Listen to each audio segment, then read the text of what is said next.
Welcome to the Foul Play YouTube channel. Why, thank you there very much there, Mr. Kratz. Always good to hear your voice. You too, Sugar. Well, thank you there. And look, guys, it's great to be here. Welcome, beautiful people. And welcome to our podcast. It's great to be here. Let me just turn off my volume over here. It's great to be here. And welcome, everyone. Welcome to the latest installment of Reading with Uncle Ken. We're actually on part 46. And for those who are following our podcast, I can see that people are already starting to chuck up in chat. We're on chapter 15, and the chapter's entitled "The Day the Circus Came to Town." And it's clear that Mr. Kratz has written this chapter as well as another one, essentially in response to Kathleen Zellner. She's now representing Stephen Avery, of course. And Mr. Kratz felt compelled to do a second edition of his book, basically trying to counteract all the points that Kathleen Zellner and her experts have uncovered as a result of their investigations. Well, guys, what we're going to do today, we're going to continue reading our chapter.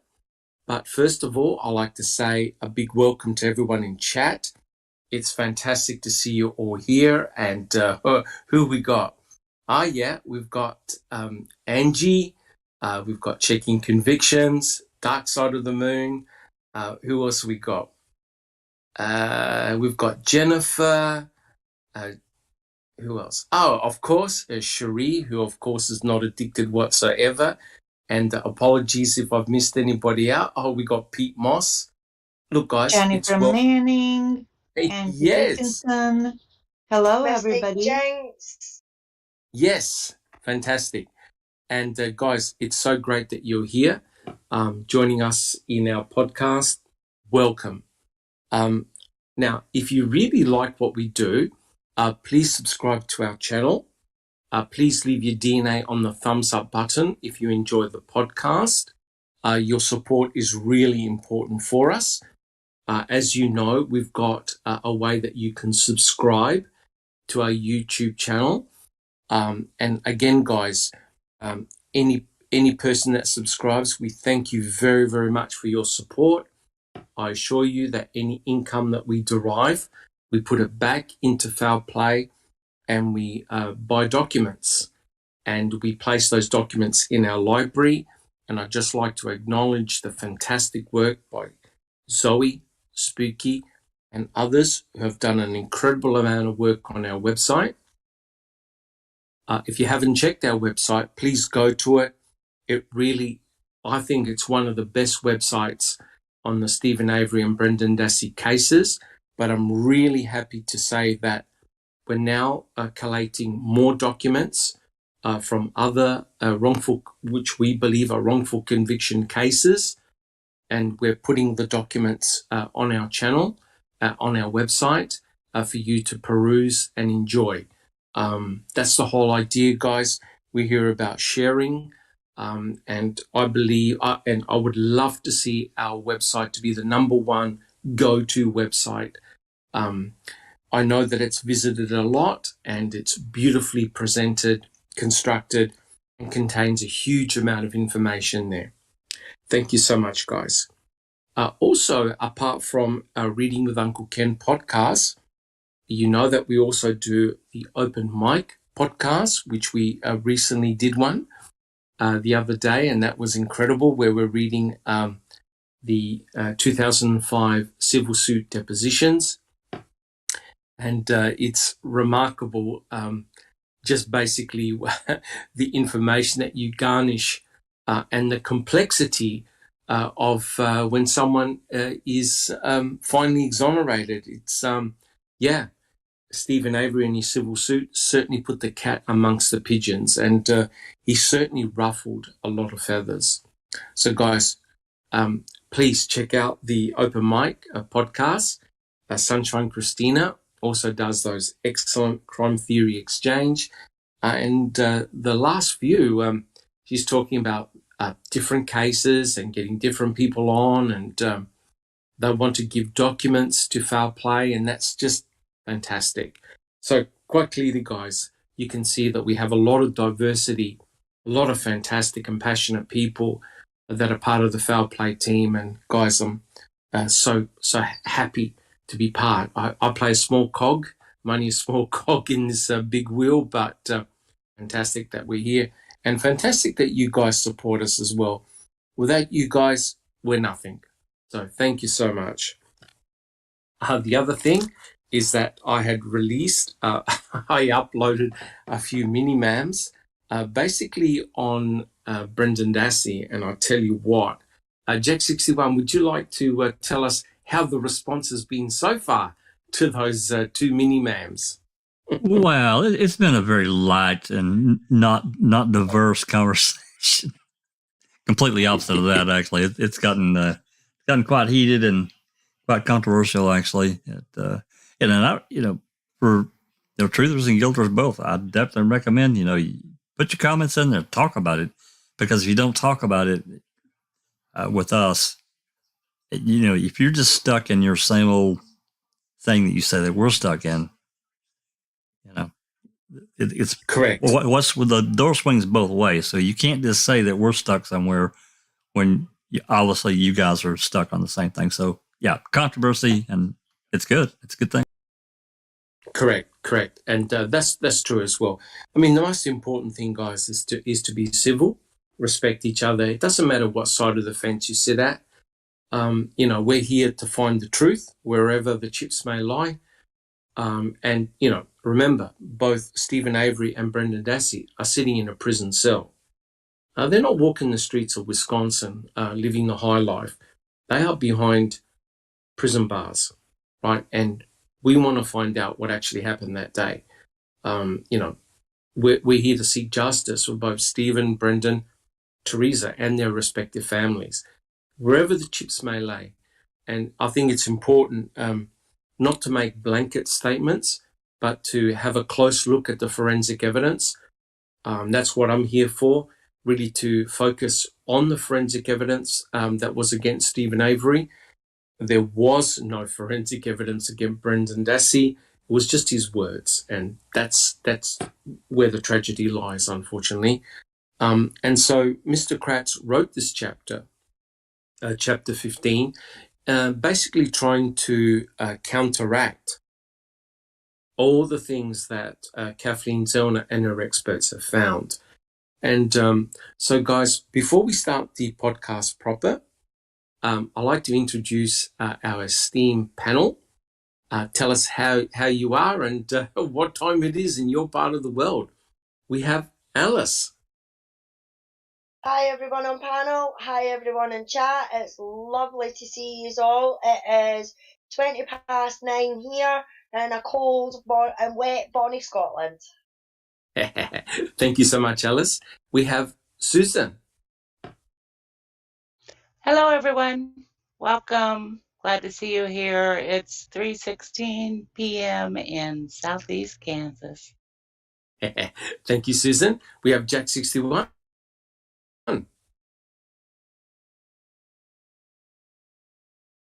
Jack61. Oh, sorry. Am I still? Hope I didn't click on the wrong screen here. No, we're all good. We're all good. I'm at, let's see here, Doc, 4:17 p.m. It's -5 Celsius. Feels like -12 in Southwest Michigan. And what are you complaining about, Jack61? And snow. Oh, God. Thank you, Jack61. We have, thank you, Jack61. We have Yuriz. Good day, everyone. Can we have a bit of your summer, Doc Silkman? Because it's also freezing around here. It's in the Netherlands, and it's about 10:17 p.m. So welcome, everybody in chat. Good to be here. Thank you so much. Give us some sunshine. Thank you so much, Yuriz. We have just Rhonda. Dr. Silkman, hello to everybody in the chat and all of my friends on panel. It is 2:18 p.m. here, and it's 37 degrees and very cloudy, which makes me nervous. Oh, no. Thank you so much, Jess Rhonda. Thank you so much. Next, we have Neverly. Hello, everybody. Hello, Dr. Silkman. Hello, panel. Hello, everybody in the chat. Thank you so much for dedicating your time to our channel and our truth. I am in Southern California. It's 1:18 p.m.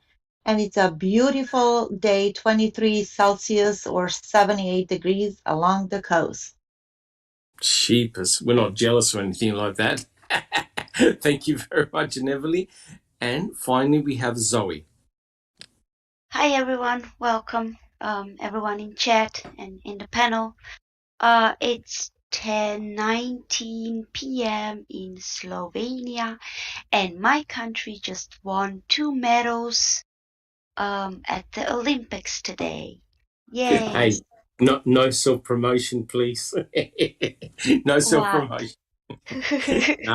No, well done. It's Slovenia. Thank you so much, guys. Well, I'm Dr. Silkman from the Foul Play team. I live in Adelaide, South Australia. It's about 10 to 8 in the morning, and it's a beautiful 24 degrees, nice and sunny. In Australia, it's summer at the moment, and our summers can get extremely hot. It's not unusual to have days of 45 degrees Celsius. That's enough like 120. Yeah. 120 in Fahrenheit. Yep, that's enough to fry an egg on a bonnet of a hood. So those snow pictures I sent, the 12, 14, 15 inches of snow we got the other day, that's not really for you. Yes. No. Like I said, my freezer doesn't even look that cold. So, yeah, I know it sounds funny. I know it's tragic, but I've never seen snow myself. But we do have snow in parts of Australia, mainly in Victoria. There is the snowfields there, and people from all over Australia and the world visit Victoria, the snow peaks, and the skiing and stuff like that. So, yeah, we do have snow in Australia. Yuris. You do have snow in Australia. You have the snowy mountains. I remember that when going there. They actually call them snowy mountains. That's good. That's correct. And look, Australia can get extremely hot. Australia can also get extremely cold as well. So incredible contrast in my country. But yeah, beautiful country. I love Australia. All right, guys. Well, look, let's actually start the podcast. Now, remember where we left off. In this particular chapter, Ken Kratz has essentially subdivided his chapter into different types of forensic evidence. The very first section that Mr. Kratz talks about, of course, is the blood. And what I'll do is I'll reread out what I read out last week to put everyone in the picture, so to speak. I quote, Kathleen Zellner uses the second season of Making a Murderer in part to advance theories about what happened to Teresa Halbach on October 31st, 2005, which she claims are supported by new testing by a stable of well-known experts. Unfortunately, to do this, she employs a strategy used by many less than scrupulous attorneys, exaggerating or flat out mischaracterizing the significance of scientific test results in the hopes of better fitting them to her ever-changing narrative of the case. Now, before anyone else comments, it's incredible how Mr. Kratz actually has the gall to write ever-changing narrative of the case. Anyone on the panel want to make a quick comment about that? Anyone? Did Mr. Kratz ever have a changing narrative of the case? Jack 61. I think that's, if a case goes on for however long and they investigate, you expect some alteration. But, it's like with him, he's talking about like the wind blowing and everything just changes and that's not really the way the case really should go for the most part. I know there are exceptions to the rule, but I think he's creating a way for him to say, well, things were just changing all the time with all this other crap that they threw into it. When the fact is, the other one that made the changes, in my opinion. Correct. I mean, look, we all know that the state has to present a case in court and try to the best of their ability. The defense then has to somehow punch holes in the state's narrative. But we know, guys, that this is pretty bizarre, right? In which we have two trials, one for Stephen Avery and one for Brendan Dassey. Now, there is forensic evidence against Stephen Avery. We can't shy away from that. There is. And that forensic evidence doesn't look good for Stephen when you first look at it. However, there was no forensic evidence against Brendan Dassey at all. So we have two trials, we have one victim, and we have two different murder scenarios for each particular trial, which is rather bizarre. How Kenkratz, Fallon, and Garn got away with it, I still cannot understand. And neither can Kathleen Zellner. So the important thing is, guys, in any murder investigation, it is very important, especially if you're the defense, to try and punch holes in the state's narrative, which means that you really have to focus on the forensic evidence and try and reconstruct what happened to Teresa Halbach. And that's very, very important. So the questions you need to ask is, could this murder have taken place? Did Stephen and Brendan Dassey sexually assault, murder Teresa Halbach, cremate Teresa Halbach, and hide and hid her RAV4 on the property? So the important place to start is definitely the blood. Now, whether you're a guilter or a truther, you can't escape this. You have to talk about the blood in the RAV4. So what I want to do is start the podcast proper by reading out the very first passage from Kenkratz. This is the subsection entitled The Blood. I quote, "The first and arguably most important issue she attempts to tackle is the blood found in Teresa's SUV. Attorney Zellner or any other legal critic who wishes to take a swing at the state's case must explain how Stephen Avery's blood was deposited in 6 different places inside the victim's locked RAV4 and in at least 3 different ways." And I'll continue. But just as a side note, Kenkratz talks about the fact that the blood in the RAV4 is created by a projection, which is known as an impact stain, a contact transfer, and by passive drops using gravity, and cast-off stains. So there are different types of blood stains within the Toyota RAV4. I continue. For whatever reason, none of Zellner's assembled experts could envision why bloodstains might be found in some places but not in others, like on the door handle or gear shift or steering wheel. Well, no innocent explanation that is. Hey folks, I can come up with 50 possibilities for how that might happen, and I bet you can come up with 50 more. The steering wheel could have been wiped clean, for instance. Also, Zellner's team only considers scenarios in which the blood was left while driving the vehicle. But since we don't actually know when the blood was deposited by Avery, the absence of blood evidence in places you might expect to find if it was someone bleeding while driving is most likely irrelevant. Wow. So here's the question. Who agrees with Mr. Kratz's scenario regarding the blood in the RAV4? Jack 61. No, I don't agree with him. And he's trying to force his opinion, whatever, on the reader by saying that first that the RAV was locked. We don't know that. And I'm not entirely sure that it was. Even if it was, he got transferred under dubious circumstances anyway that we were lied to about. We know that for sure. When he gets to the crime lab, they don't talk. It's not really broadcast how they got into it.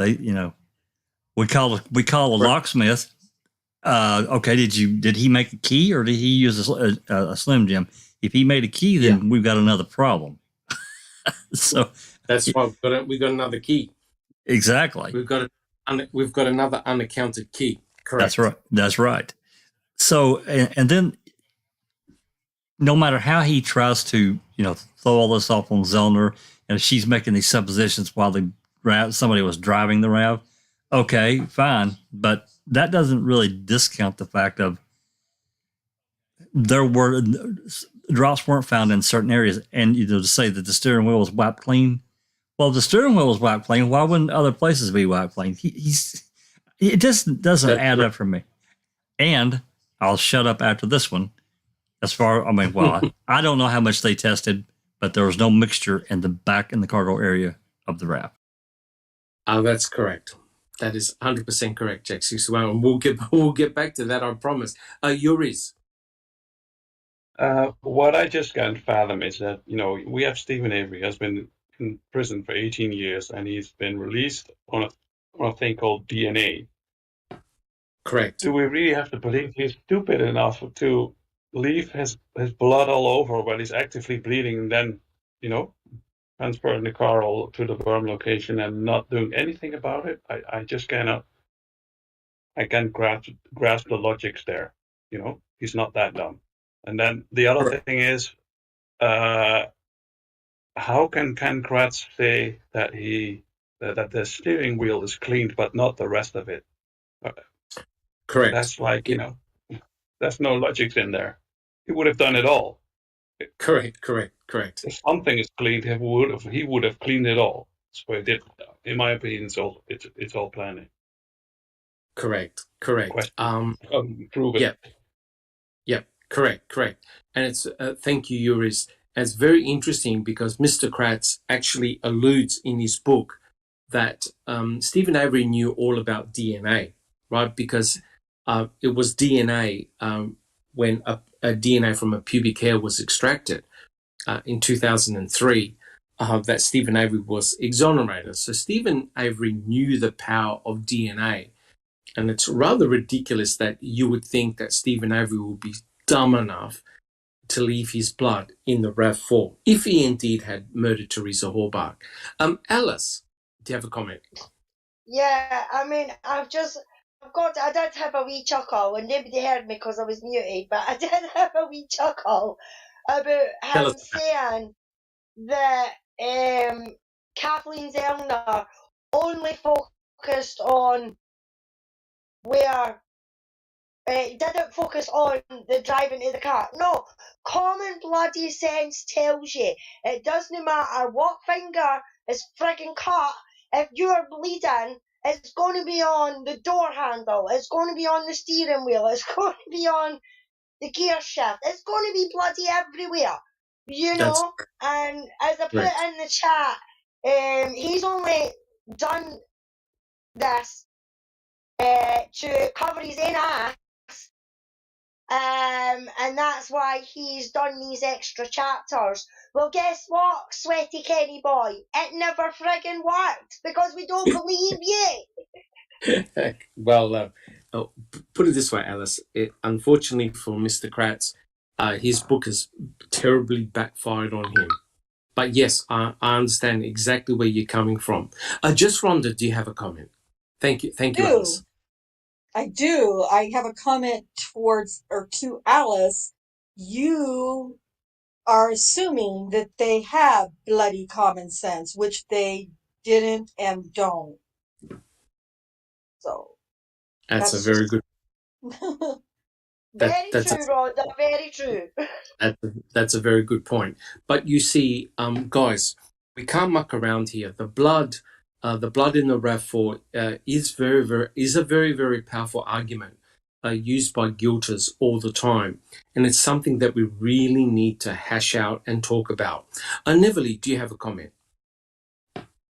That I see with Mr. Kratz's narrative, not only that it's always changing, but it's so fantastical that if he stuck to a more simple narrative, it would be so much better and more viable. You know what I mean? More plausible.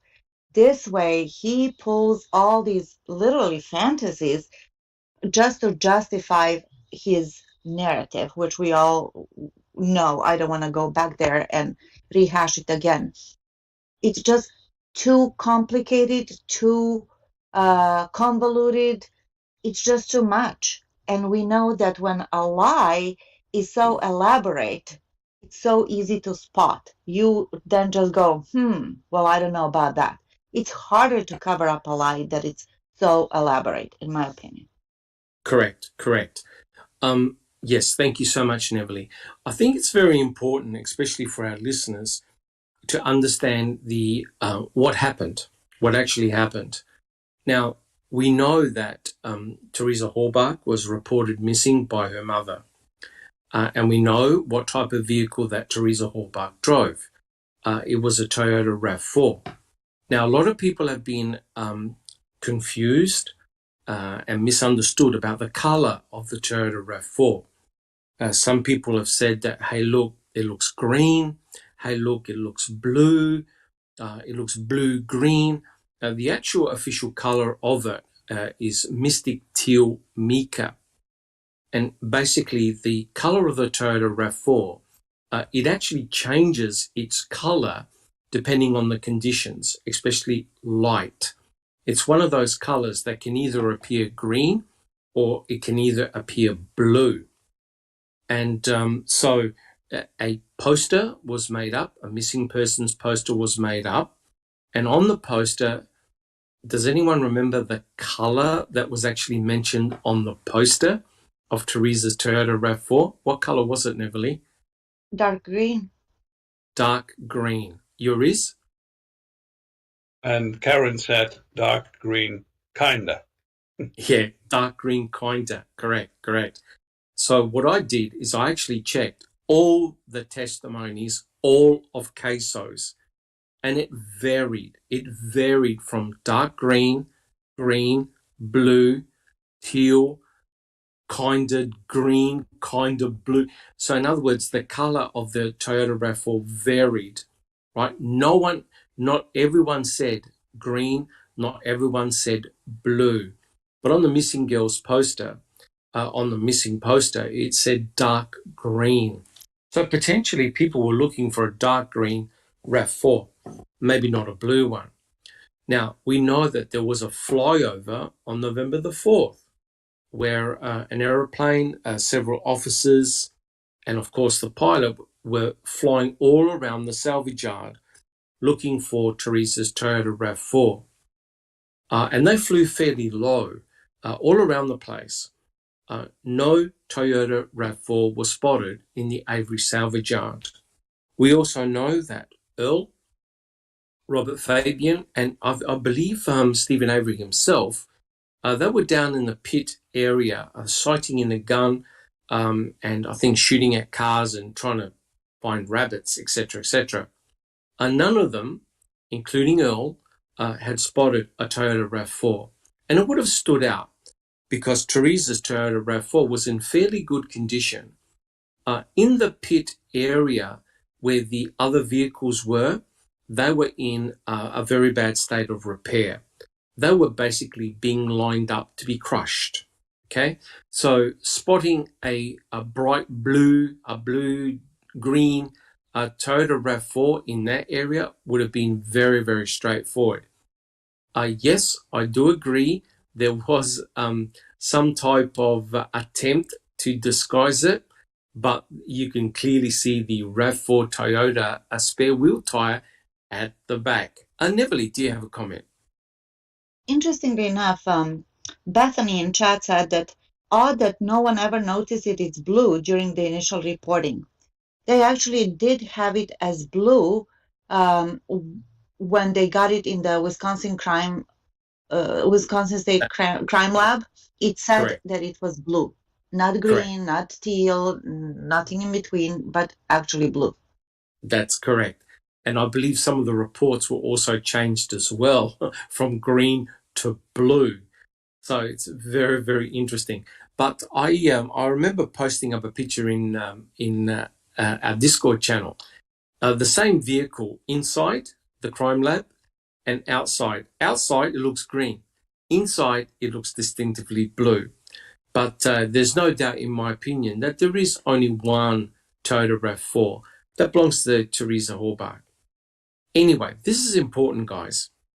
On the Saturday morning, Pam Sturm and her daughter show up and they talk to Ryan Hilligus about going around searching for Teresa or her vehicle. And it's interesting that Ryan Hilligus gives Pam and Nicole Sturm a map, a mobile phone with or a camera, and also with a direct phone number to Sheriff Pagel. Just Rhonda. I just wanted to, Anthony Hills in the chat asked, did they fly over the turnaround or Scott Caddick's trailer property?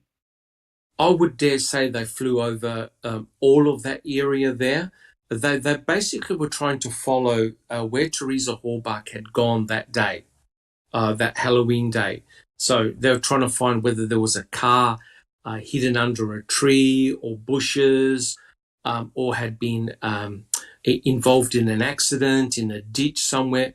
So they flew extensively around that place, but they obviously concentrated around the salvage yard, right?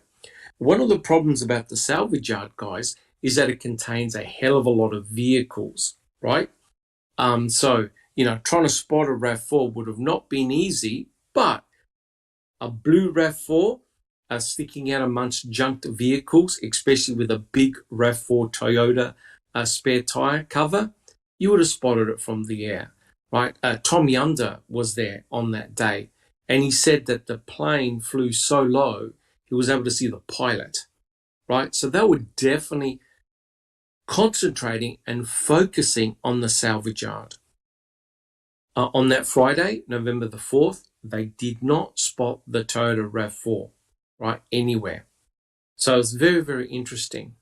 Well, when Pam of God and Nicole went to the salvage yard to search, Earl Avery said, yep, no problems, you can go in and search. Within about 20 minutes, Pam of God encounters a blue RAV4, and she phones Sheriff Pagel, and you can actually hear in her voice the surprise about the color of the RAV4. They were clearly looking for a dark green one, not a blue one. And hence, they had the VIN number on hand. They read the VIN number as best as they could, and the VIN numbers matched, right? That was definitely Teresa Horbach's RAV4. That's all they needed for the cavalry to come down to the salvage yard, to descend on the salvage yard. Like every man and his dog literally came down to the salvage yard. Now, why is this relevant? Well, according to Pam of God and Nicole, they tried opening all the doors, right? They tried opening all the doors, and they found that the RAV4 was actually locked, okay? Locked. The guy who tried to move the RAV4 onto the flatbed truck right at the end of the night, end of the evening, also tried to get into the RAV4 but was unsuccessful. So it appears that the doors of the Toyota RAV4 were locked. Now, what's interesting was that both Pam and Nicole were able to look inside the windows of the RAV4, and Pam was able to notice some items in the front of the RAV4, which actually had Teresa Horbach's name on it.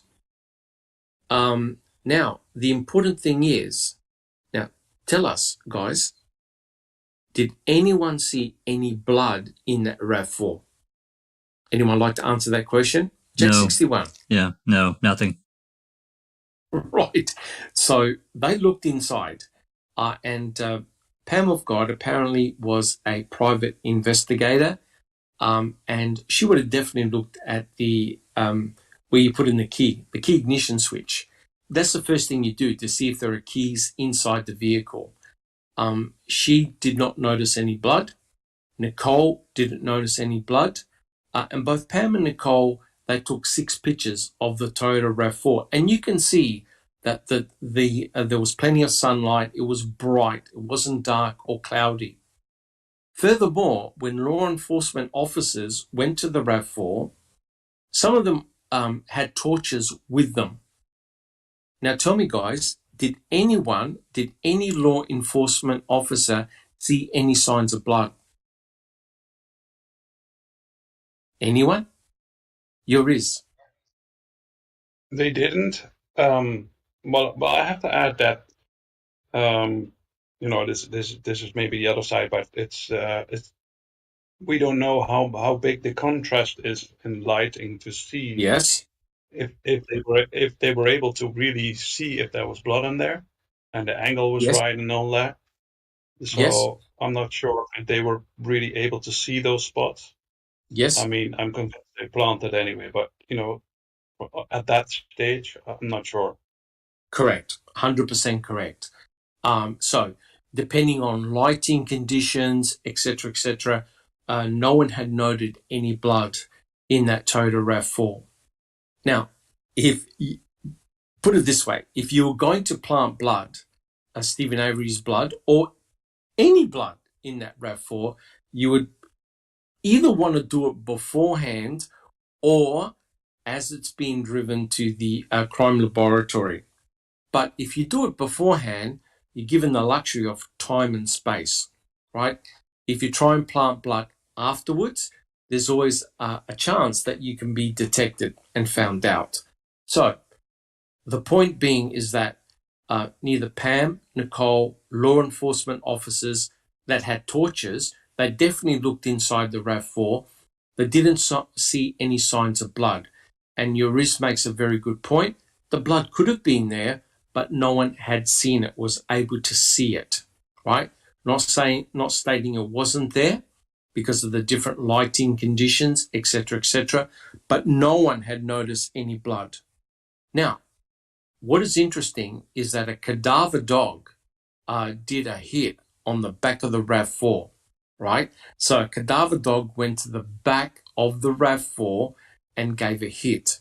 Now, we don't know whether the cadaver dog had detected blood in the back of the RAV, Teresa's blood, or whether the cadaver dog had actually detected blood on the back door of the RAV, right, A23.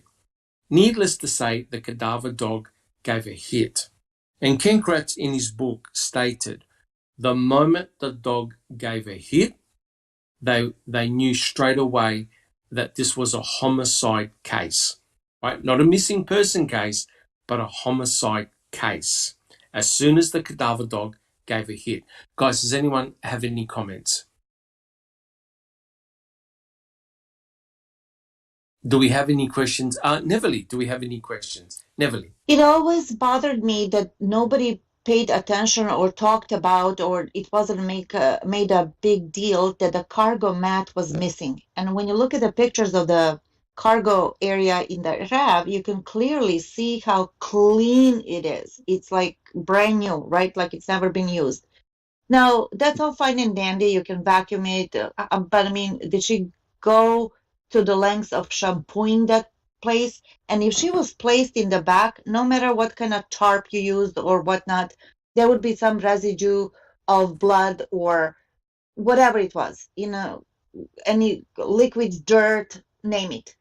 So clearly Correct. that mat is missing, and I just don't understand why Kratz didn't take that and spun it around and made something nefarious about it. Maybe they have it. I'm just saying, maybe they do. Yeah, Correct. thank you for whoever's posting these pictures. You can clearly see that it's super cool and clean. But then on the side panels, there's that blood, if that's blood. I just don't believe anything. I'm sorry. I'm like You frustrated with them. you're welcome. Correct. You're welcome, Nerly. I thought it'd be interesting to go through some pictures as Yes, Doc was talking. yes, thank you. Correct. Correct. No, 100% correct. Correct. Yuris. Yeah, that's interesting that nobody says that because the rubber, Ken Kratz has in his book that the rubber mat is missing. Yeah. And it is, because you can really see at the blood stains that it's just, the blood was on the rubber mat as well, or it even was a rubber mat. I think it was just the original RAV format. Yeah. And it was all the way, that's as long as going under the back seats as well. And the Yes. blinker light propped up the back seats to prevent them from falling into the bottom lock. And I think the killer did that to remove the mat The and mat. Teresa. Yeah, to remove the Correct. mat. To be able to remove the mat, you have to prop up the seats to prevent them from falling in the bottom lock. So yeah. Correct. Correct. You can. I don't know why I'm saying this, but Yeah, very good point, Yuris. You can go into any sort of car for sale website, and you can have a look at a suitable Toyota RAV4s of that vintage and that style, and you can clearly see ones that have the mat at the back. It's a fairly tight-fitting mat. And, if you want to transport a person, you just simply roll them up in the mat, right? Easy for transportation and movement. But let me tell you right now that you would at least need 2 people or someone extremely strong to move someone of Teresa's height and weight. It was not an easy thing to do, right? By rolling up a person in a mat for transportation is probably what exactly happened. Now, what is very important here, guys, is that, and Jack 61 alluded to this, there's actually no mixing of bloods. And by that I mean, you don't find blood in the exact same region where you find blood of the victim and the suspect together. Now, one would assume that whatever happened to Teresa Horbach was extremely violent, right? And I'll get to that in a minute. So when the Toyota RAV4 was actually brought to the crime lab, and that would have been the early hours of November the 6th, which is the Sunday morning, right? Early Sunday morning, and I don't know the exact date, the actual Toyota RAV4 was examined, I believe it was by Groffy. And the purpose of that is to, whenever you have a piece of forensic evidence, you don't touch anything. You document and you photograph. There's one problem, and that is I don't trust any of those photographs as being in situ photographs, and that is before anyone touched anything in that Toyota RAV4. Case in point, Groffy actually admitted, I believe it was Groffy, he actually admitted now listen to this, swabbing the stain near the ignition, right? Swabbing the stain near the ignition. He did a phenolphthalein test as a presumptive test to show that it was blood. Groffy's job was to actually photograph the Toyota RAV4, not to start taking swabs. The person who takes all the swabs, of course, is Cherie Cohane. Jack 61. Which is weird, Doc, because, as I remember, Groffy made a statement, it's in his statement or testimony, one of the two, whatever, that he was told to do that, which is really strange to me. Why would the lab, whoever his supervisor was, tell him to do the swabbing instead of just taking the photos like he's supposed to do? It just doesn't add up. That's correct. Front and back, That's by the correct. way. That's correct. But now we have a huge problem. So when you have a look at the stain at the ignition, near the ignition switch, it's got that real weird butterfly type of shape. Now, the question is that an in situ photograph, or is that a photograph after Groffy and Sheree Cohane have actually taken swabs, right? Susan? I do not believe that is an in situ photo. Yeah, I agree. It looks just like it had been swabbed. Yeah, and you know what? And why don't we have an in situ? That's what I want to know. because the in situ probably looked ridiculous, right? And so what normally happens here, guys, and I'll get back to you in a sec, Jack 61, is and Sheree Cohane went through this in the court. When you see a stain, you don't make any assumptions on what that stain is. So what you do is you take a swab, the swabs that you use to clean your ears, basically one of those, a cotton swab. It's a really long one. You put on a solution and you take a swipe of the stain. You then apply a few chemicals to that swab, and if it turns a certain color, it's a presumptive test for blood. You don't know whether it's human blood or animal blood. It's a presumptive test for blood. If it comes up positive, I think it turns pink. If it comes up positive, what you do then is you take a fresh, clean swab and you re-swab the stain, and that's what you use for DNA, right? So you actually swab twice, once for phenolphthalein and secondly for DNA. Well, let me tell you now, that key ignition switch has been swabbed 3 times, which means that every time you put a solution on that swab, on the stain, you dilute it. And the marks of that stain look exactly like you would get if you swipe it with a wet swab. Susan, do you have a comment? So if there were an in situ photo, we should really have 2 different looking photos, one before it was swabbed and one after. Correct. And all the photos that I've ever seen are the same ones, the same that's pattern. Correct. That's correct. And the reason, sorry, Susan, the reason why that's significant is that Mr. Kratz in court said it was because, now listen to this, it was because Stephen's cut perfectly matched the pattern on the ignition, right? So if your finger, put it this way, if your finger is near the ignition, it's because you're driving the vehicle, correct? Guys, would you agree with me?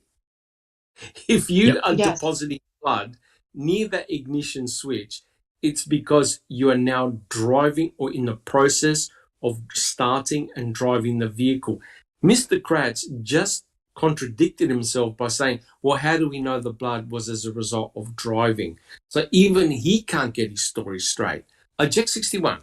I personally think that Groffy made the gull wing pattern or angel pattern, however we want to describe it, because I'm sorry, I just don't believe that cut on his finger could have made a pattern like that without somebody sitting there holding his finger and dabbing. I'm sorry, I just don't. Correct. I just, Correct. And then, of course, we've already complained about Groffy being the one doing the swabbing anyway. That's not his job. No, it's not. No, it's not. But it's a huge problem, guys, because we do not know. We do not know what's in situ and what's being tampered with. That's the main issue. Neverly, do you have a comment?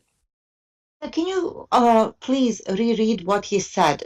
He said that Stephen's cut on the finger perfectly matched the pattern of the blood left on the dash? Yeah, that's what he said in trial. That's what he said in the court. So he was basically... Look at the length. I mean, how could he ever prove that, first of all? That's just... No. Yes, but the scary thing is, guys, is that some guilters actually believe that. They believe that the imprint on the key ignition, near the key ignition switch, matches Stephen Avery's cut on his finger. Right? They even tried... Well, they need to grow... sorry, Yuris? They need to grow a brain. So it's so obvious that it's not. Correct. I mean, It's been swapped twice. That's what it is. Yeah. Nothing more, Yeah. nothing less. Yeah, that's correct. In actual fact, it's been swapped 3 times, not twice.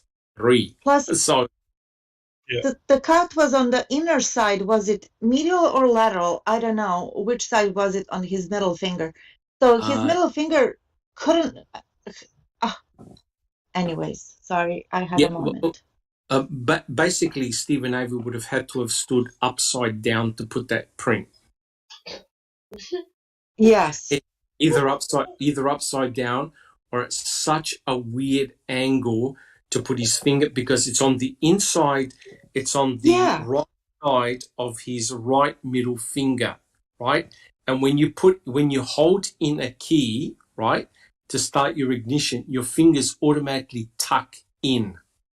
Yes. Right? Automatically tuck in.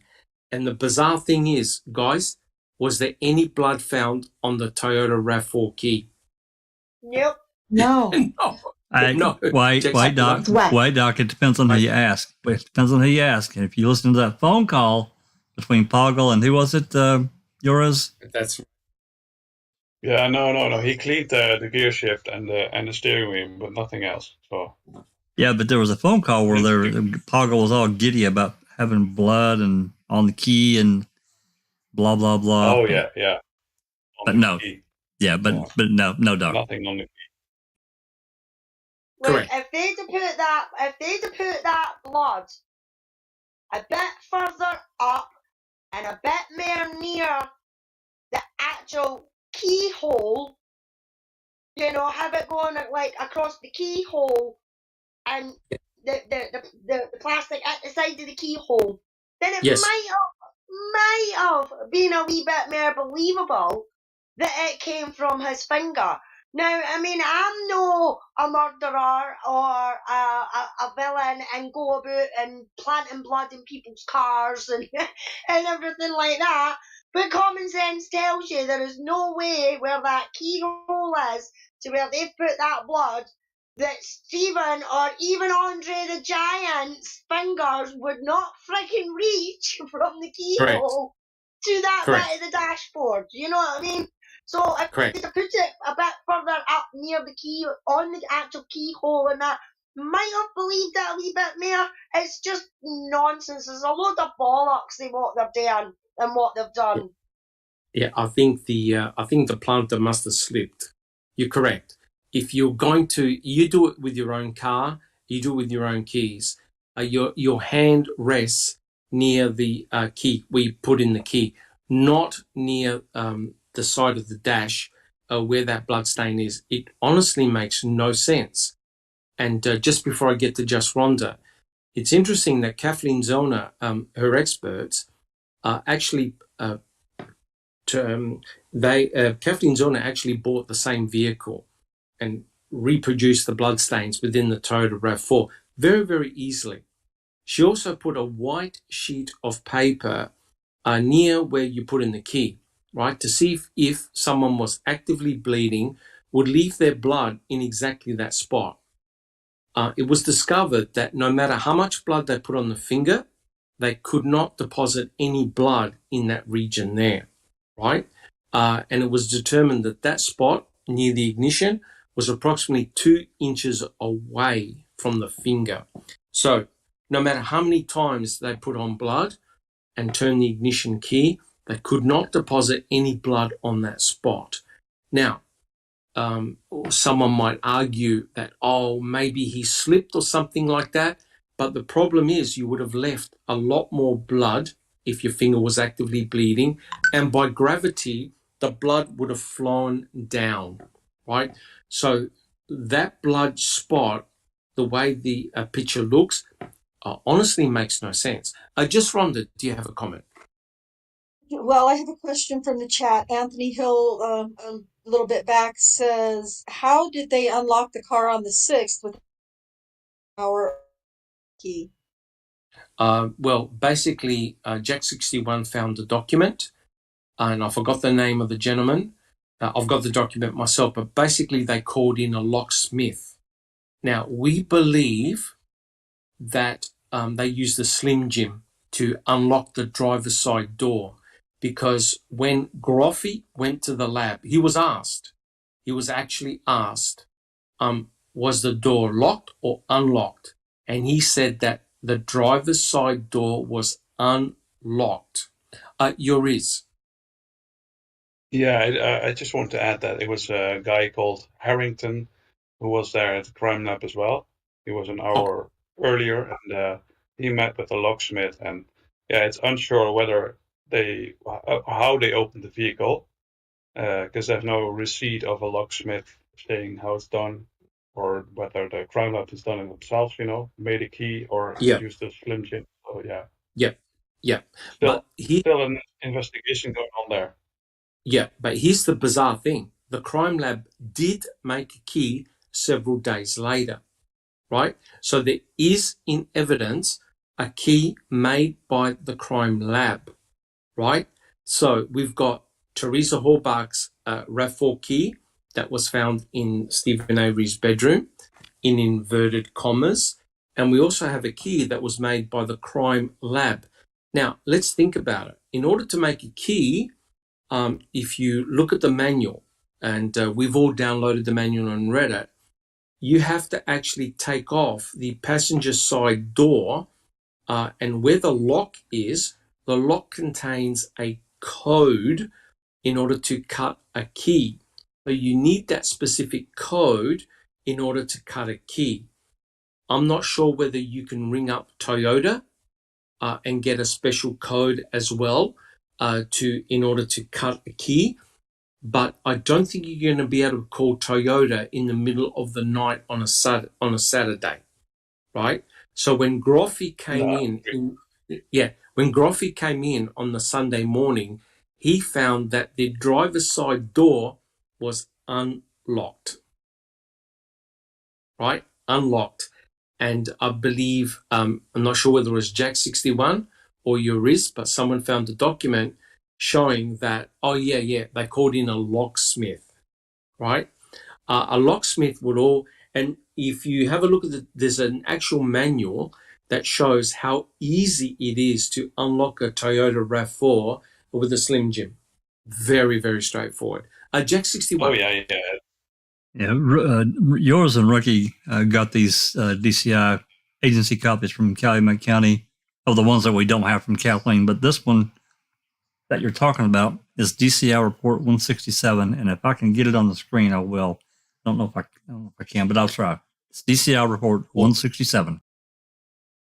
Yep, awesome. So there's no doubt. The Toyota RAV4 at the Avery salvage yard was locked. All the doors were locked, including the back door, right? Nicole, Pam of God, the detectives, Fassbender, they were all questioned, and they all stated that the doors were locked. When Groffy came on the Sunday morning, he found that the driver's side door had been opened, right? And he was tasked, the first thing you do is you do a vehicle walk around, and you look for, blood stains, etc., but you photograph everything first. Just Rhonda. Still trying to remember what it was that Nicole, she used a Kleenex or her sweater or something to Correct. open something. What was that? Wasn't it that she tried to open the door or open the door or something? Yes, she did. Okay. In court, I think depending on whether it was the pre-trial or the trial, she either used the end of her sleeve or tissues to try and open the doors. But yes, they definitely tried to open the doors to get in. No question about that. So I think in the trial it was either the use of tissues or how you tuck over the end of your sleeve on your fingers and then you try and open the door. So yes, they definitely tried to get into the RAV4. Correct. So then my further comment to that is, how do we know that she didn't actually open the door and that the door was actually never really locked? We don't. We don't. Okay. We don't. It's as simple as that. We have no idea. And we don't know who else went up to that RAV4, right? We don't know who else went up to that RAV4. The only thing that we've got is the report from Pam of God and Nicole when they were down there. And also don't forget the fact that Pam of God phoned Sheriff Pagan. And we have that phone call, right? So we don't know what happened prior, whether the doors were open or shut. We do not know. We're just speculating there. All right. So the blood stain near the ignition switch is very, very dodgy. And in addition, there were 6 areas in the Toyota RAV4 that Cherie Cohane had swabbed, and they all came back to Stephen Avery, right? So there was the blood droplet or the blood droplets near the ignition switch, on the driver's seat, on the passenger seat, in the fabric, right? In the fabric, 50% of a black CD. Now, this is the bizarre thing, which I can't work out. 50% of a black CD case was smeared in blood.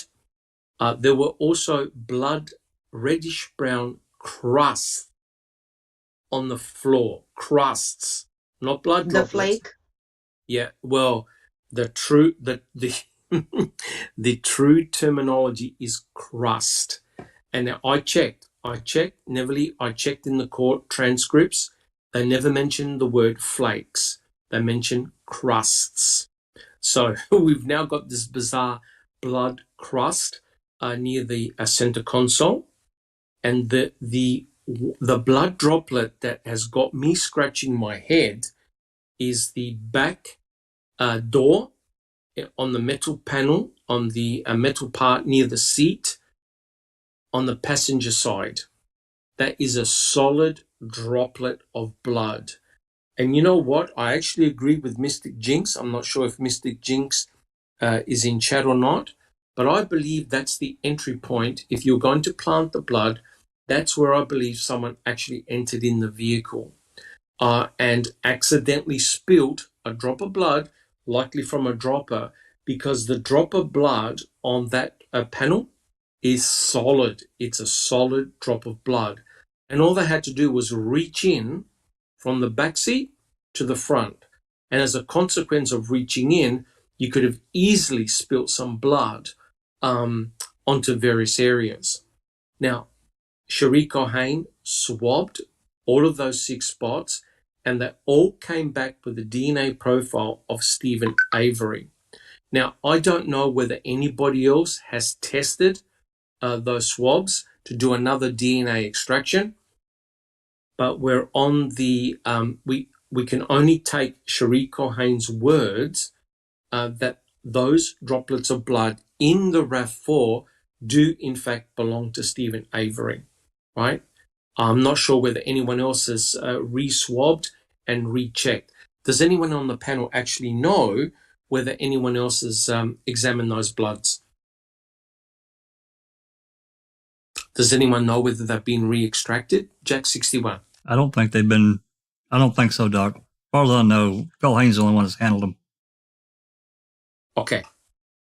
So we now have, like I said, about 6 areas where we have droplets of blood and also a reddish brown crust. Now, here's the problem, right? I'm not sure whether Jack 61 could put up the picture, but Stephen Avery had a cut on his finger, right? And when he was arrested, this is his right middle finger. When he was arrested on Wednesday the 9th... Give me just a second, Doc. I think I can. Yeah, oh, beautiful. When Stephen Avery was arrested on Wednesday the 9th of November, you could see he was actually photographed. His finger, his right middle finger was photographed, right? Now, he said that he had cut open that injury as a result of moving a trailer, his sister's trailer. So he recut it open. Now, is having cuts on your fingers working in a salvage yard routine? You bet it is. right? You bet it is. They've got welder cut marks, they've got saw cut marks, they've got metal cut marks. They work in a salvage yard with scrap metal. You're going to cut yourself all the time. Mr. Kratz used that piece of evidence to say, that was the source of the blood on the 31st of October 2005, Halloween. So all the blood that's in the RAV4 has come from that cut, because Stephen Avery didn't appear to have any other cuts on his body, right? So the blood had to have come from that finger. But when you have a look at the photograph of Wednesday, the 9th of November, the cut is scabbed over, right? It's not actively bleeding, it's healed. So the question is, was that finger bleeding on Monday, the 31st of October, to leave blood in the RAV4, right? According to the state, yes. But is there any proof that Stephen Avery was actively bleeding on October the 31st? No. Now, some of you, and I know that the guilters will be jumping up and down, oh yeah, but what about Brendan Dassey? Well, put it this way. I extensively studied all of Brendan Dassey's testimonies and confessions and interrogation sessions. And I worked out that Brendan Dassey gave 7 different versions of how Stephen Avery had cut his finger. 7, right? Which means that Brendan Dassey had no idea how Stephen Avery had cut his finger, right? Now, when Stephen Avery actually did reopen that wound, it was the day, I think it was the 3rd, it was the day he went to Menards with his brother. And as a consequence of cutting his finger, reopening up the wound, he actually went inside his Pontiac Grand Am. And you can have a look. If you have a look at the pictures of his Pontiac Grand Am, there are blood droplets very, very close together. It's exactly what you would find if you're actively bleeding. If you've ever cut yourself, hands up in the audience if you've ever cut yourself and you were actively bleeding from whether you accidentally cut yourself from a knife. Neverly, do you have a comment? Dr. Silkman, when you mentioned that he was really actively bleeding inside his Grand Am, he went to get the charger or something like that, right? Phone charger, and correct. We can see, yes. So in my theory, because we don't know the truth, we still yet, that the blood may have been very well taken from the Grand Am as opposed to the tube, as Kathleen Zellner said that the blood did not come from the tube. So correct. That's one point. And the second one is that Stephen even said that he went into the house to take the tape, not a Band-Aid, but I think that he put duct tape or electrical tape, something on his finger to stop it. So that's correct. The wound was covered. Correct. The wound was covered. So I don't know what they're saying. Yeah, Rhonda says that it was duct tape. Yeah, I remember that clearly. Yeah. Correct. So there's no mystery about this bleeding of his finger and how he handled it. There's nothing mysterious. Correct. But the state has to attest that was the site of the blood. That's where the blood came from in the RAV4, right? That's where it came from. Now, also in the RAV4, there were other blood droplets and a blood patch in the back of the RAV4. The problem is when Cherie Cohen had taken those swabs of those stains, including the back door, the Toyota RAV4 back door, when you swing it open, all that blood belonged to Teresa Halbach. There was no samples of mixtures of blood, and Stephen Avery's blood was not in the same region where Teresa Halbach's blood was. Now, this is rather remarkable when you think that if you attack someone with using a knife, a gun, etc., it's very likely you're going to injure yourself and potentially start bleeding.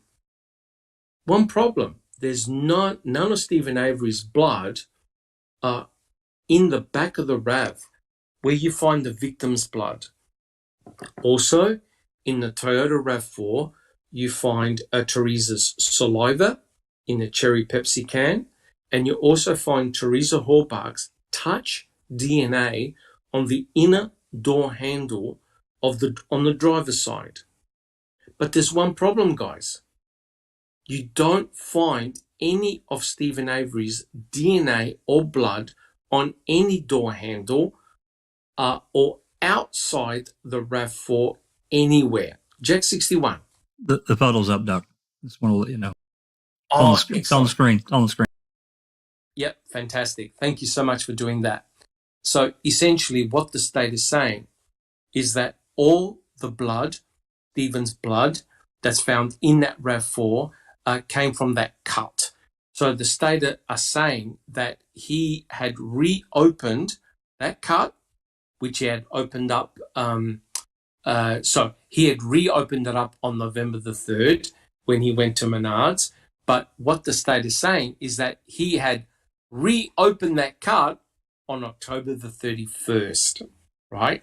And hence the blood that we see in the Toyota RAV4 is from that cut there, right? Brendan Dassey gave 7 different versions of how Stephen Avery had cut himself. But what Neverly said, here's the kicker, guys. Here's the kicker. When they took photographs of Stephen Avery's Pontiac Grand Dam, I think it was Storkey, who was asked in court, okay, you have a look at the blood droplets in this Pontiac Grand Dam. Is that the result of someone who's actively bleeding? And Storkey said, yes. So in other words, when you're actively bleeding, you're literally dripping blood from your finger, right? You're literally dripping blood, drip, drip, drip, drip, all over the place. And if you look at the Pontiac Grand Dam, you can see that the blood droplets are very, very closely together. They're close together. Jack 61, back me up on this, but also, aren't there photographs of Stephen Avery actively bleeding in his truck? There are a lot of blood. There's a lot of blood in the Ford F-350. Yeah. So if you have a look, there are pictures, crime scene pictures of Stephen Avery's, I think it's the black Ford truck, pickup truck. You could clearly see it appears to be blood everywhere. So if you're actively bleeding, you're dropping blood everywhere. And remember, they also found blood in his house, on his door frame and on the floor. So he was dripping blood. But as Neverly alluded to, he had put on tape on his finger, duct tape. So the question is, can the state actually prove that Stephen was actively bleeding on October the 31st? The answer is no. But the problem is that there's no other source that the state can think of where that blood could have come from. But it just so happens we know that Stephen Avery bled in his Pontiac Grand Dam. And if you have a look, it's exactly what you'd expect if someone was actively bleeding. And guys, correct me if I'm wrong, but didn't they find blood on the gear shift as well? In the Pontiac Grand Dam. In the Grand Dam, yeah, I think they did. Yeah, Yes, that's correct. On the plastic. That's correct. So guys, if you're dropping blood, if you're dripping blood and you're actively bleeding, right, no matter what surface you touch, you're going to deposit blood, right? And that's exactly what happened in Stephen's Pontiac Grand Dam. Well, Mr. Kratz, it just so happened that they confiscated Stephen Avery's Pontiac Grand Dam, which Brendan Dassey and his brother were driving in when they were at Crivets. So it's likely Brendan would have seen the blood droplets in Stephen's Pontiac Grand Am when they were at Crivets. The Pontiac Grand Am was also seized, and who swapped? Tell me, guys, who swapped the Pontiac Grand Am? Culhane, didn't she? Yep, Scary No? Culhane. Scary Culhane did it. Yep. So we've got an immediate problem, guys. You have the lead lab tech swabbing the victim's vehicle and the suspect's vehicle, right?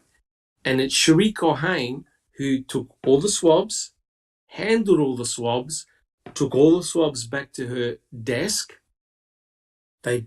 She dried the swabs at her desk, and she performed all the PCR analysis on all the swabs. So she knew the result of every one of those swabs, and they all came back to Stephen Avery. They're the ones in the Pontiac Grand Dam. So she had swabs containing blood that were from Stephen Avery.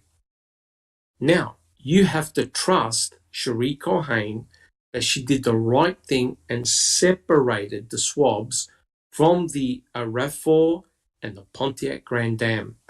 And if she swapped the swabs, tell me, guys, would anyone know about it? Yes or no? No. Nope. She had total control. Yep, she had complete, total control of all the swabs. And here's something that I just thought about. When you take a presumptive test swab, right, you actually swab the blood and then you test it for blood. You are meant to throw away that swab and discard it. If you keep that swab, it means you've now got a duplicate swab that no one can account for that will contain Stephen Avery's DNA on it. So you have to take it as face value that she threw away those presumptive testing swabs. Otherwise, you've got duplicate swabs and no one's going to know about it.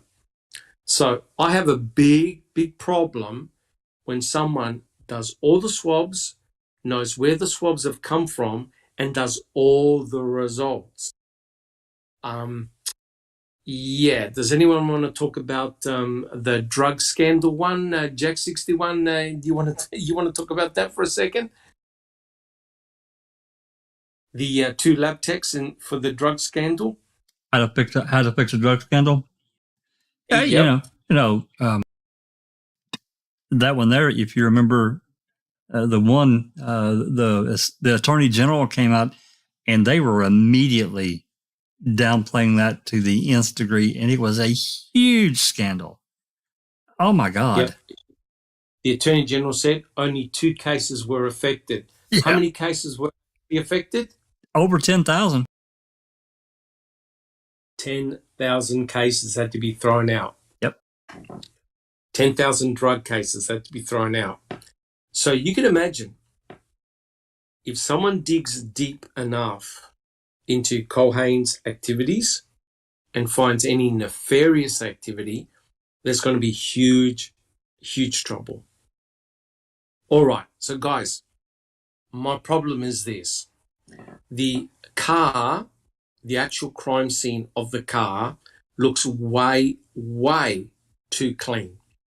If you're actively bleeding inside the Toyota RAV4, you're going to leave your blood absolutely everywhere, right? Because you've got no control of your bleeding.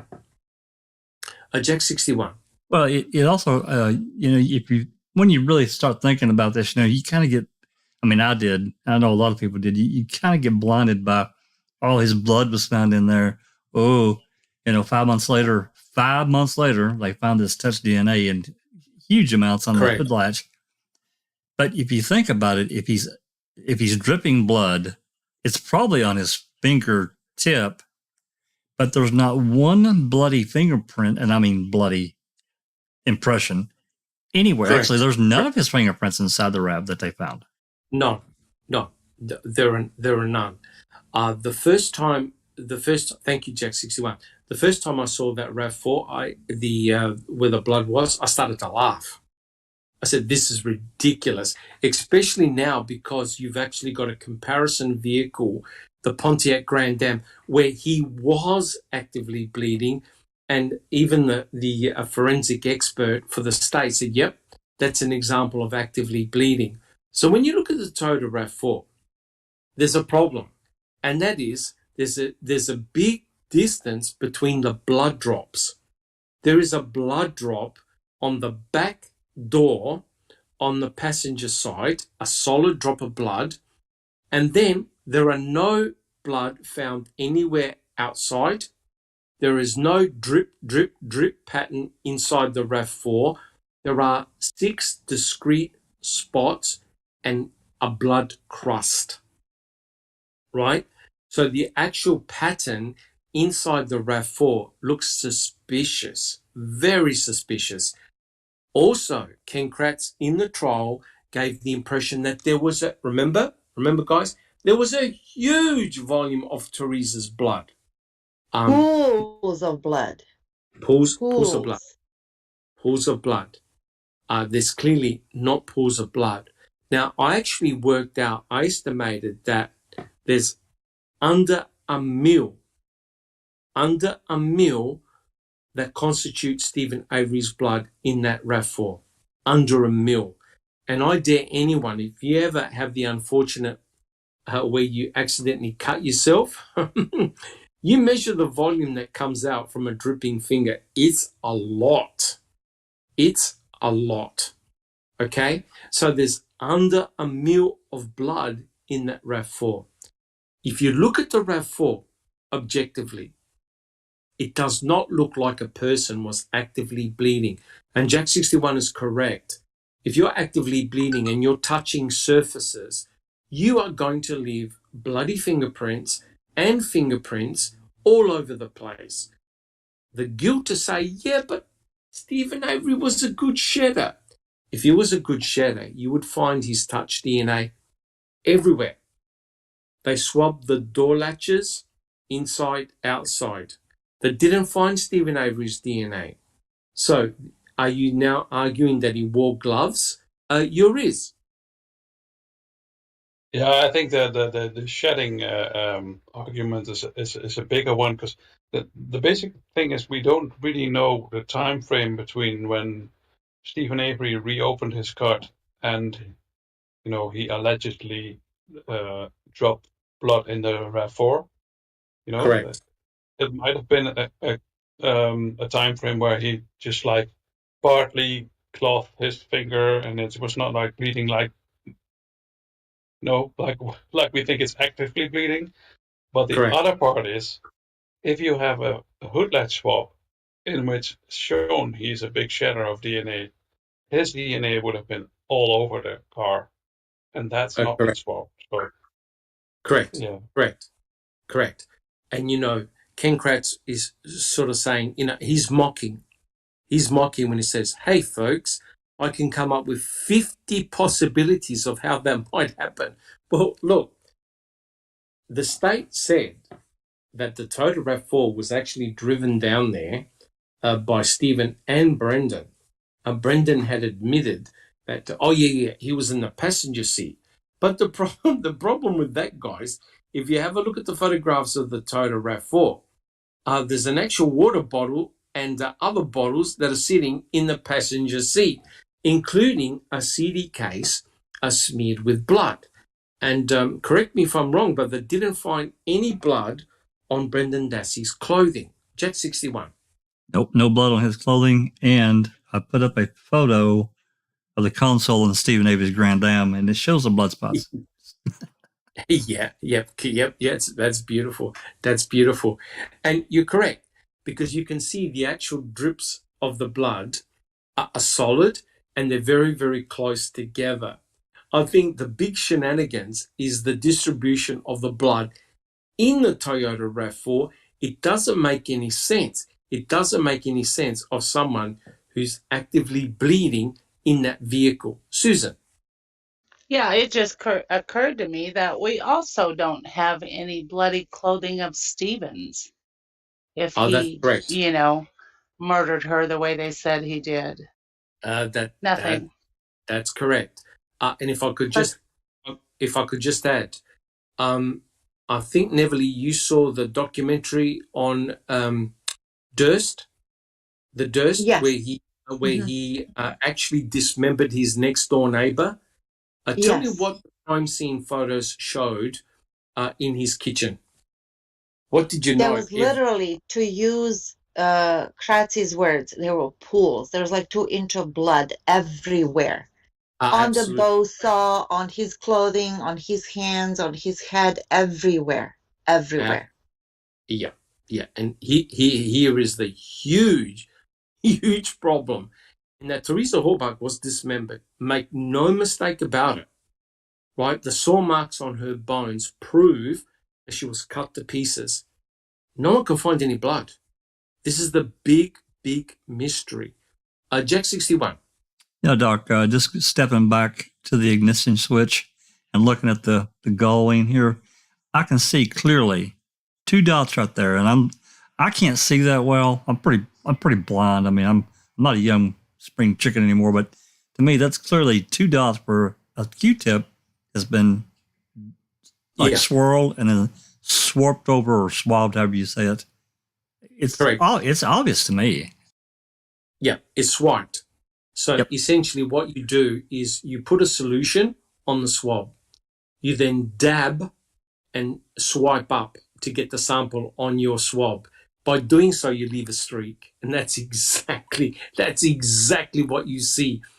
Your is. Yeah, I was going to add to that. It's impossible to make a stain with a contact with a bloody finger like that. It's impossible. Correct. 100%. It's not going to happen. Yep, 100% correct. That's not the pattern you would expect for a contact stain if you're actively bleeding. Susan, do you have a comment? It also kind of looks like right above there is where they maybe took a control swab, where it's kind of a lighter color, possibly.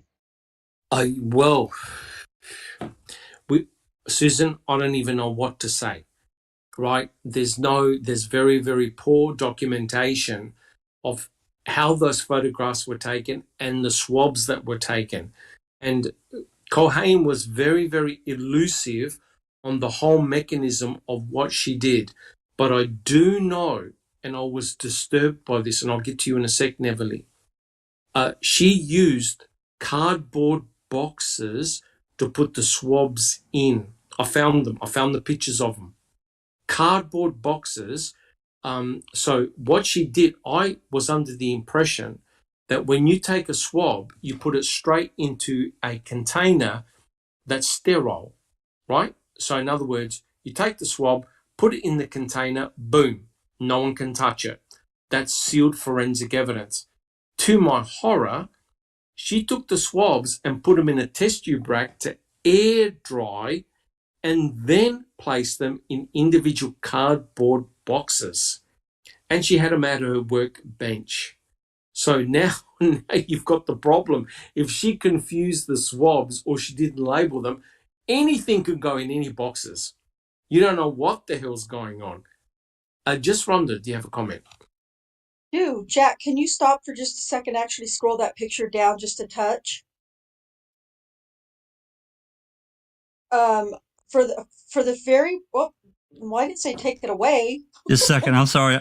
I thought everybody was done. Okay. Hold on, I'll put it back up. Oh, okay. Well, at any rate, while you're getting that, for the very first time on that close-up that you're showing, I'm seeing, maybe it's something that's already known and been talked about. For the very first time, though, I'm seeing blood, what looks like blood, on the, I don't know how to describe it, to the, above the swirly blood from the Q-tip. Right there. Yep. Yeah, I've never seen that before. Up there in the shadow, up, to your right, whoa, to the right now. Go all the way to the right there. I've never seen that before. Maybe it's just me, but I've never seen it before. Just saying, that's all I wanted to comment on. Yeah, I have seen it. We don't really have an explanation other than nothing. We just don't know, But I mean, okay. Talking about the Q-tips and the swabs that, Graffian was there, Harrington was there. I don't know what to make of it. But I see what you're talking about, though.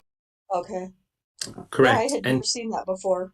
Yeah, and like I said, because we don't have anything in situ, it's hard to determine what it is. It could have simply been even the tip of a swab that made contact with it, right? Because Right. you go in and you take a swab, and you're meant to take the swab away, but if it's slightly touched any other surface, you could potentially deposit it there, right? Neverly, do you have a comment? Yeah, I do, but I don't know if I even want to go there. When you were talking, somebody mentioned that there was no blood on Stephen's clothing, right? Correct. But there was some blood on somebody's clothing that Scott Tadich was all panicky, right? Remember, didn't he even leave work to go home because somebody was panicking that the blood from Bobby's shirt or transferred onto his shirt or something like that? It was in the same laundry basket, and he didn't want it Same to get on. laundry basket. Yes. Yeah. Yes. Yes. And also the cadaver dog hit on Chuck's dirty laundry pile. Yeah, to his front door, I believe. Mm-hmm. Correct. But nothing on Stephen. That's the point. It doesn't matter who else. There was nothing on Stephen. Nothing. That's correct. Look, put it this way. The actual RAV4 itself looks way too clean. Way too clean. Now, Kathleen Zellner's experts, they looked at it. They looked at all the photographs and asked her, well, did you find any blood here? Nope. Did you find any blood there? Nope. Did you find any blood on the key? Nope. And it just got worse and worse and worse. Now, Mr. Kratz, he knows that this is a big problem. And that's why he jokes. He goes, hey, folks, I could come up with 50 possibilities for how that might have happened. Now, he knows that if you're actively bleeding, you're going to leave your blood absolutely everywhere. Here's the problem for the state.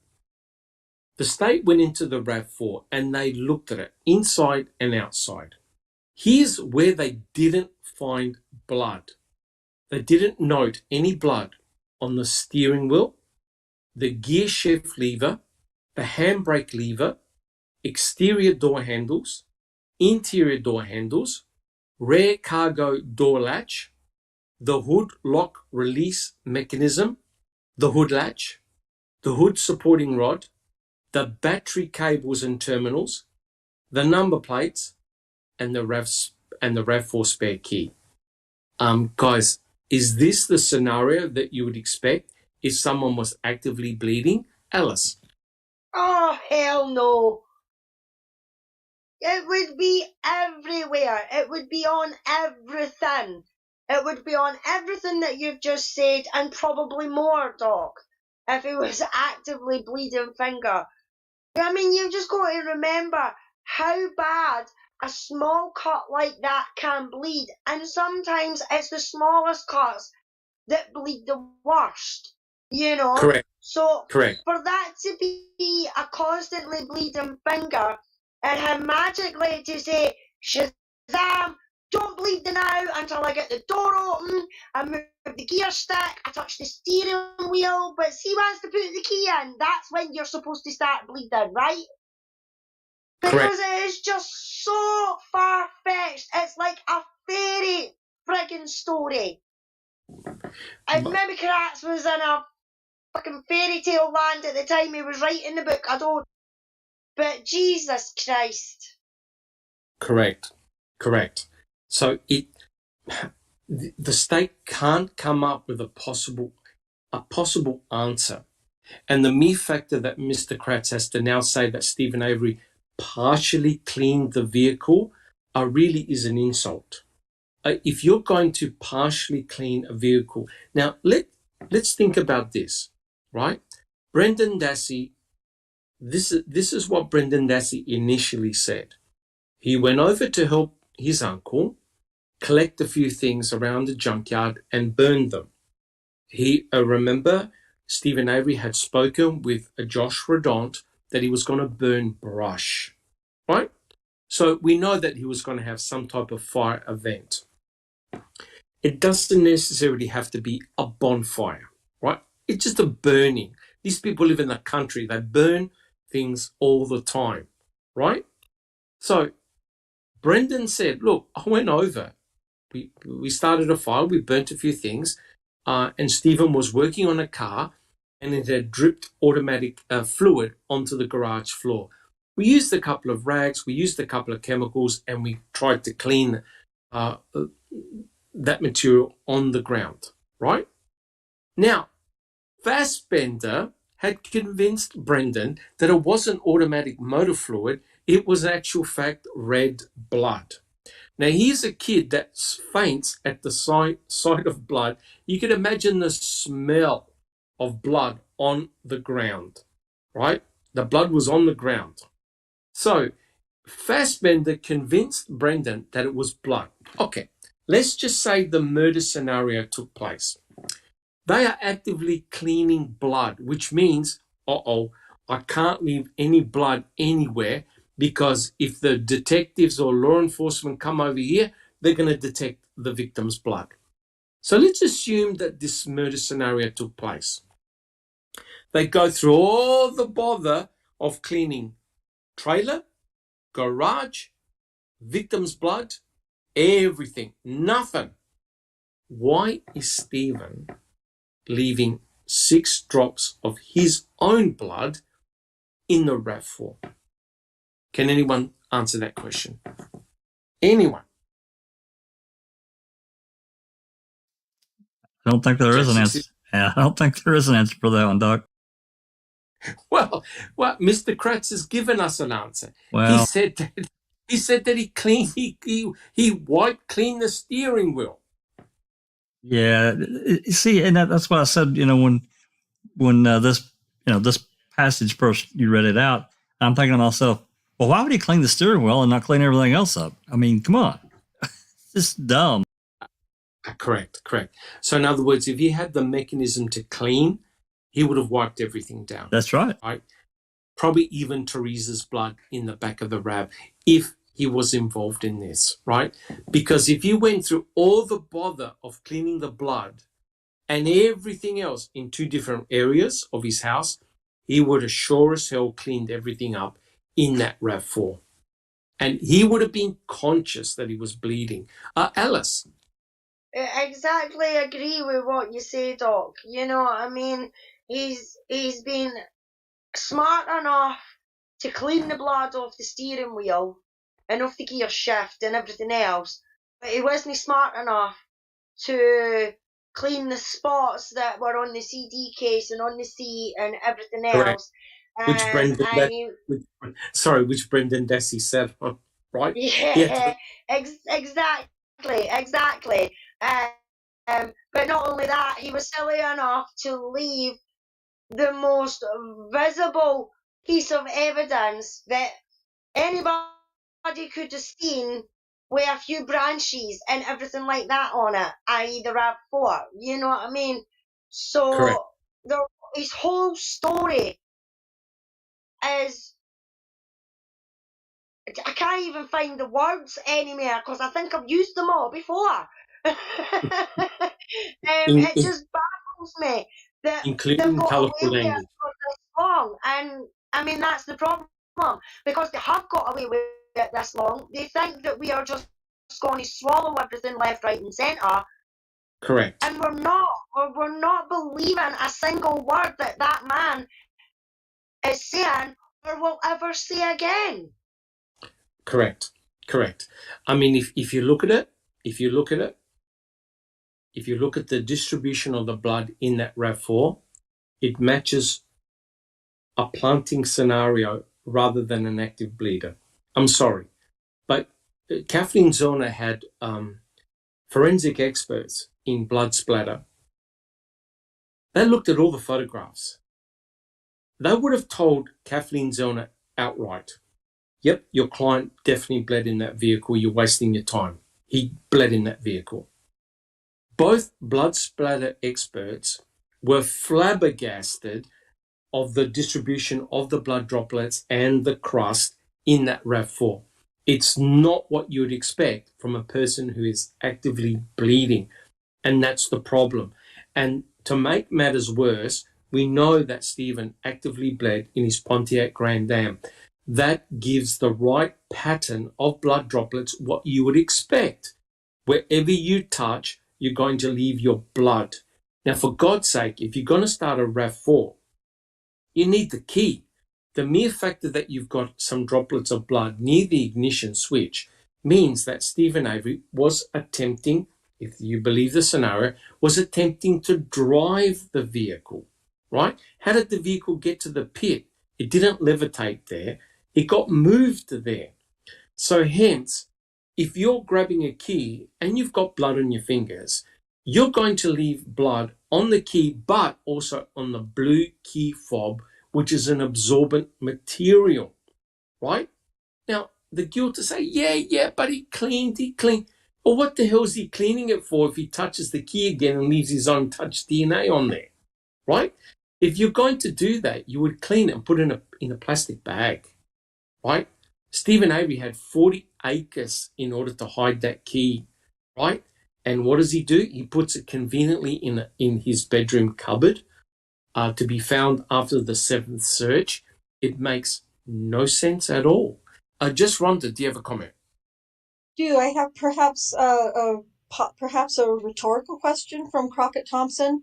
He says, Doctor, why did they not swab the primary hood latch inside? They have no idea what was on it or not. Yeah, look, you have to admit the entire forensic handling of the RAV4 is shocking and disgusting. I'll tell you why. Now, they knew, the CSI team knew that the battery terminal cables had been disconnected because they went under the hood. To make matters worse, the crime technician who went under the hood forgot to change his gloves. He was inside the RAV4 and he forgot to change his gloves. He even admitted it in court. So he opened up the hood latch without changing his gloves. If he got any DNA on his fingertips, he would have transferred it to the hood latch, right? Okay, let's put that aside. So you know that if the battery terminals were disconnected, it meant that somebody went under the hood. To prove that somebody went under the hood, you swab the lever inside your vehicle where you have to push in order to open up the hood latch. You then swab the hood latch. Then that day, the 7th, that day, November the 7th, when you've got the RAV4 in your possession, not 149 days after the fact, which is exactly what they did. When they went under the hood, they looked at the disconnected battery terminal cables. Did they find any blood on the terminals where you've got to put force in order to take off the cables? Did they find any evidence of blood underneath the hood? Jack 61. Nothing on the cables, nothing on the battery, nothing on the bolts, nothing. Zero.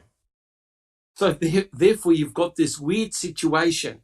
Well, how in the hell is Stephen leaving 6 drops and a blood crust of his blood in the RAV4, but outside the RAV4, there's no fingerprints and there's no blood? Neverly, do you have a comment? Susan actually had a very good explanation how come they didn't find any DNA on the inside latch and on the door handles and anywhere else. Because they didn't plant it there. It's easy. See, Kratz should take notes from you, Susan. The simplest explanation is usually the most truthful one, right? Absolutely. Thanks, Nip. There you go. Yeah. Well, regarding the blood, okay. Kratz says that Stephen wiped the steering wheel. First of all, blood is almost impossible to get it all out. Almost impossible. Because Correct. the mist, the tiniest little particles can get into the stitching, can get into the little divots, you know, whether it's plastic steering wheel or if it was leather, that's all porous.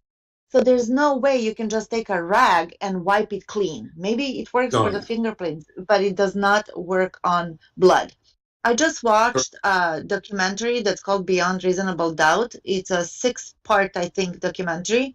And the last one, Murder in Las Vegas, there was a scenario that somebody's ex-wife blew her brains out in the bedroom, and it was cleaned. And some 10, 13 years later, a guy was shot in the same bedroom. And there was blood everywhere, on the ceiling fan, on the high ceilings, on the mirror, on the pictures, on the wallpaper, everywhere, on the carpet, on the bed, everywhere, everywhere. So a cleaner was hired to take care of that, right? To replace the carpet, buy a new mattress, and clean the wallpaper and everything else. However, when the police kind of got hold of that incident, they luminoled the wallpaper. Guess what?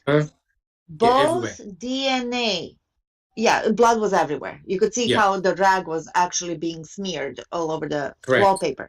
But they found the blood from the guy and blood from the girl. From both victims. From both victims. Correct. And this is like 13 years apart. So no cracks. Steven couldn't have wiped the steering wheel and get rid of the blood, let alone the freaking garage, let alone the trailer. It's a fantasy, people.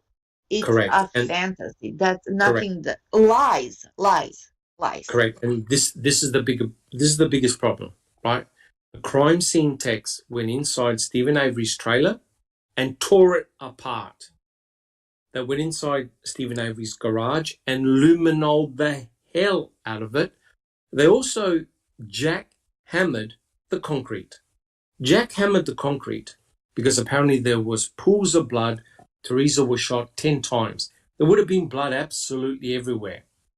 Jack 61, did they find any of Teresa's blood in Stephen Avery's trailer or garage? Nope, not one molecule of it. But I did have a comment. Actually, it's now turned into 3, and I apologize for that. First, Neverly, though, that scenario you just described in Las Vegas, they really need to get a poltergeist in there to clean that room. Like, that's immediately what we were supposed to watch that. Number 2, damn, I forgot what number 2 was, but number 3, Rhonda's got a question here from the live chat.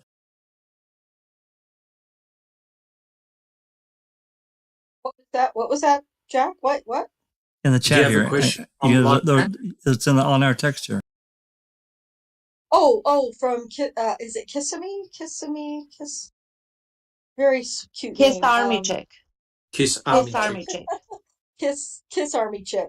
Yeah, she asked if he touched a bloody Teresa, where is his and Teresa's mixture of blood together?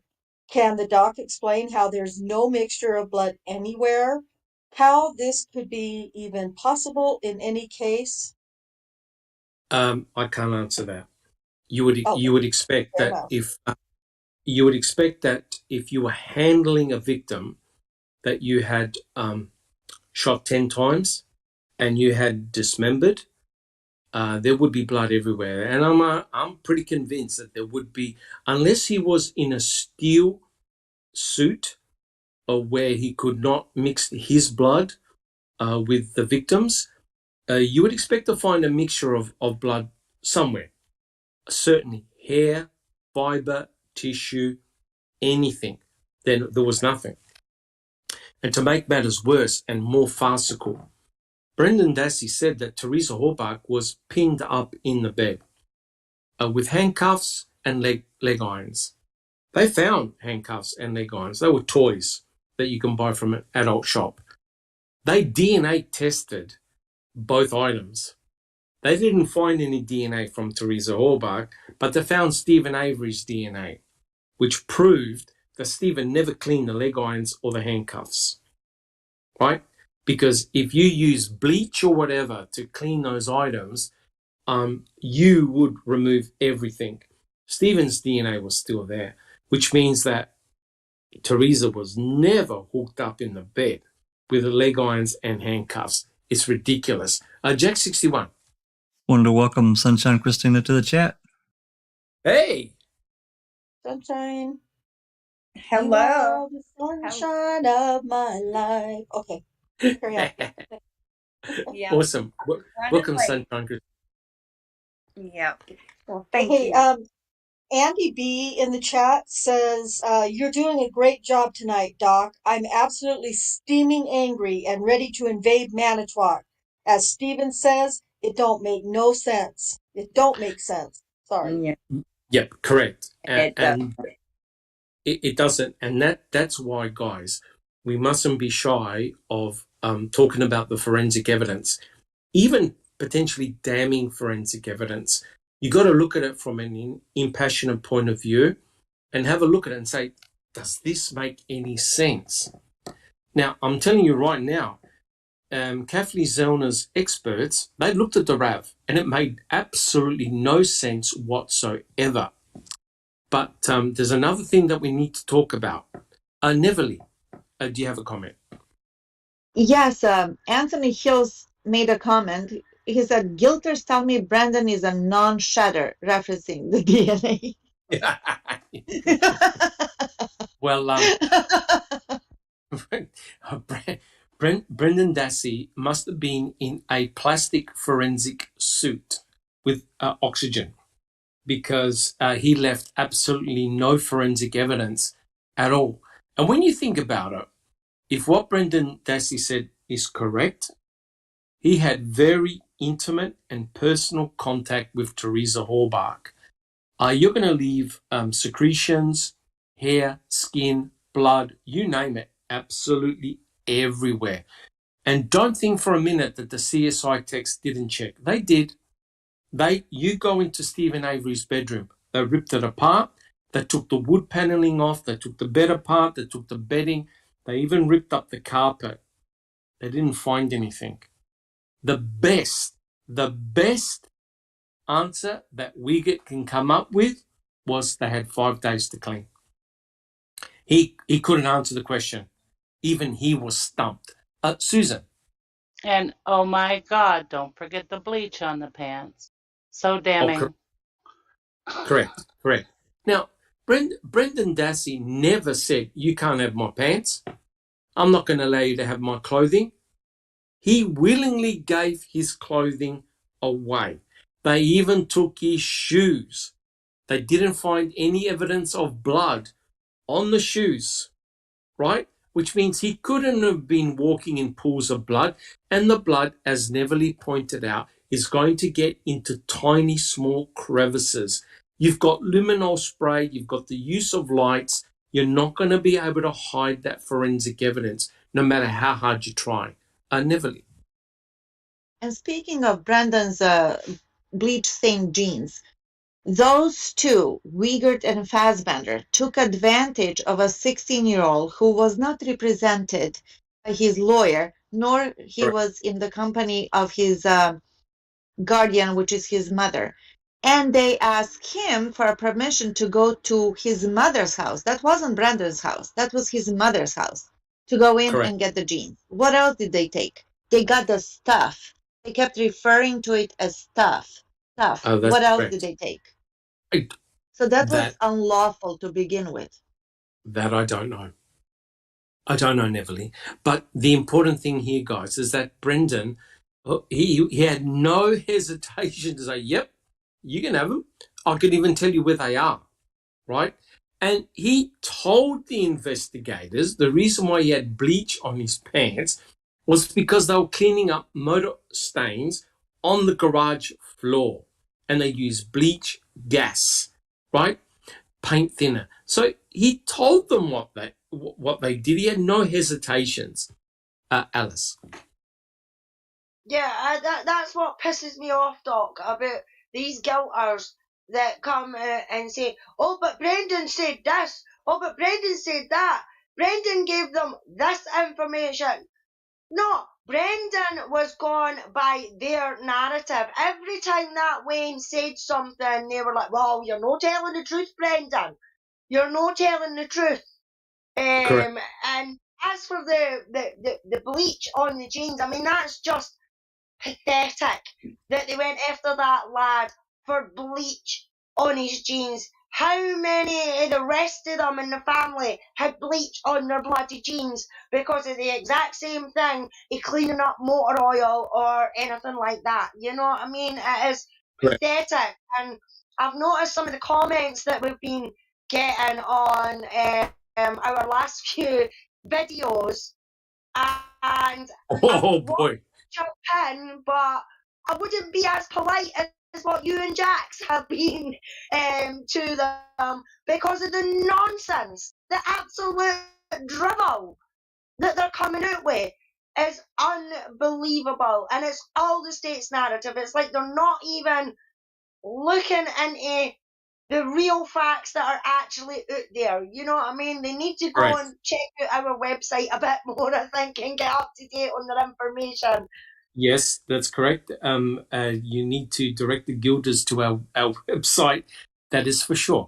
And look, none of us are shying away from the forensic evidence. We're meeting it head on, and we're providing, I believe, a very reasonable explanation. Not outrageous, not outlandish. None of us are evoking aliens.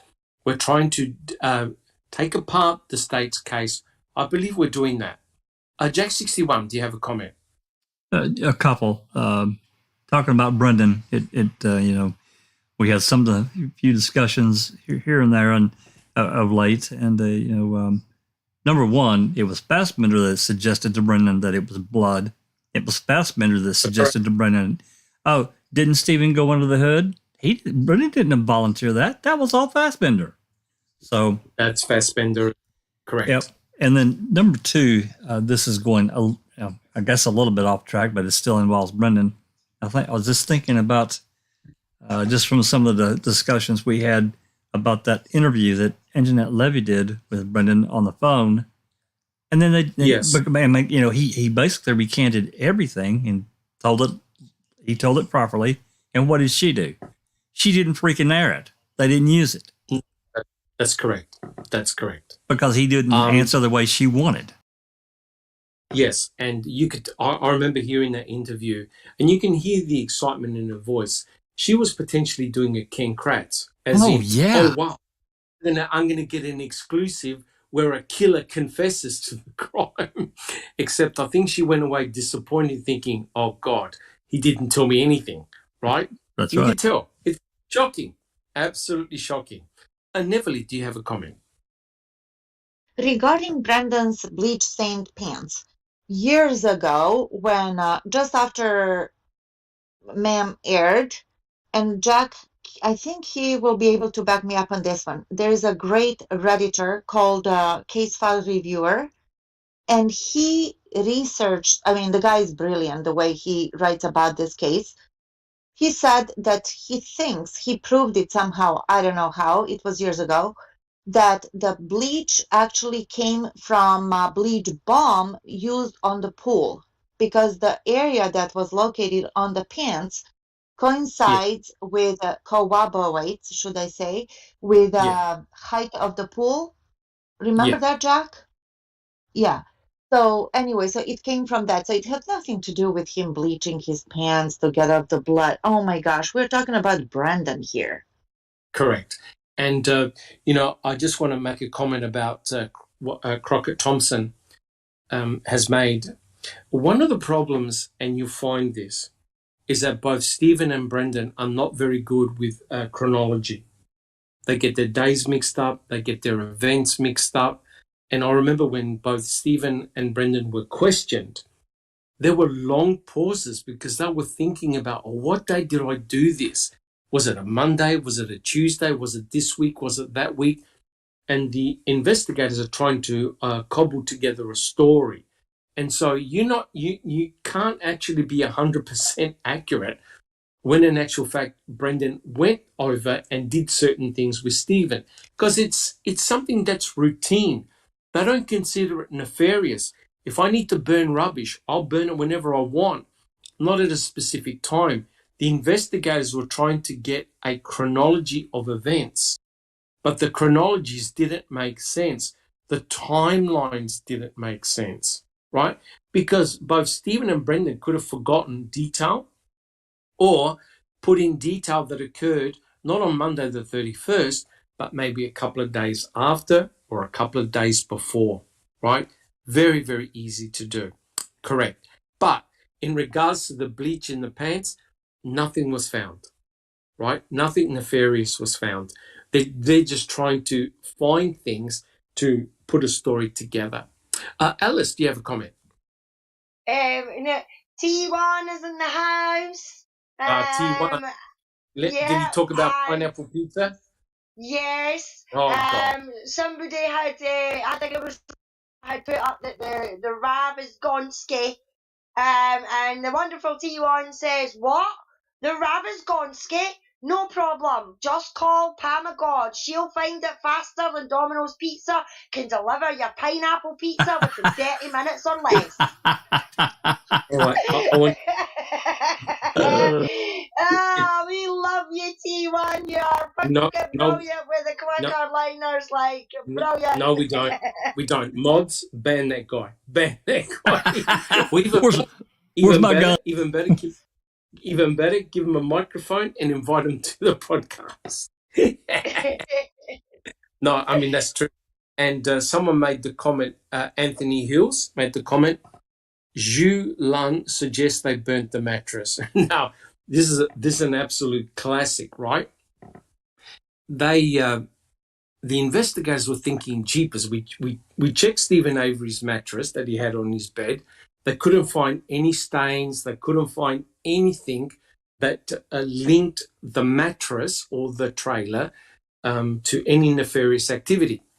So Ken Kratz suggested, well, maybe they burnt the mattress, right? Got rid of the mattress. There's only one problem with that. When they looked at the burn pit, they couldn't find any box springs or any evidence of any mattress or bedwear being burnt, right? Now, if you find elements of Teresa's clothing allegedly in the burn pit, then why aren't you going to find evidence of a mattress being burnt, right? No mattress was burnt. There was no evidence of any mattress being burnt. There was no evidence of anyone seeing Stephen Avery walk out with a mattress, right? Now, the question is, what the hell is a mattress doing on his bed anyway, if he burnt it? And the mattress that was on his bed had stains and everything else. So it's clearly it was not a new mattress. Just Rhonda, do you have a comment? I'm really sorry about the laugh. That's proof that I laugh out loud when I think I'm muted. I forgot I was unmuted. Sorry. That's okay. But TJ followed up with, they burnt the mattress, sandpapered the headboard and footboard to remove scratches from the toy handcuffs, then put the dust back. That's correct. That's correct. But it actually gets worse than that, right?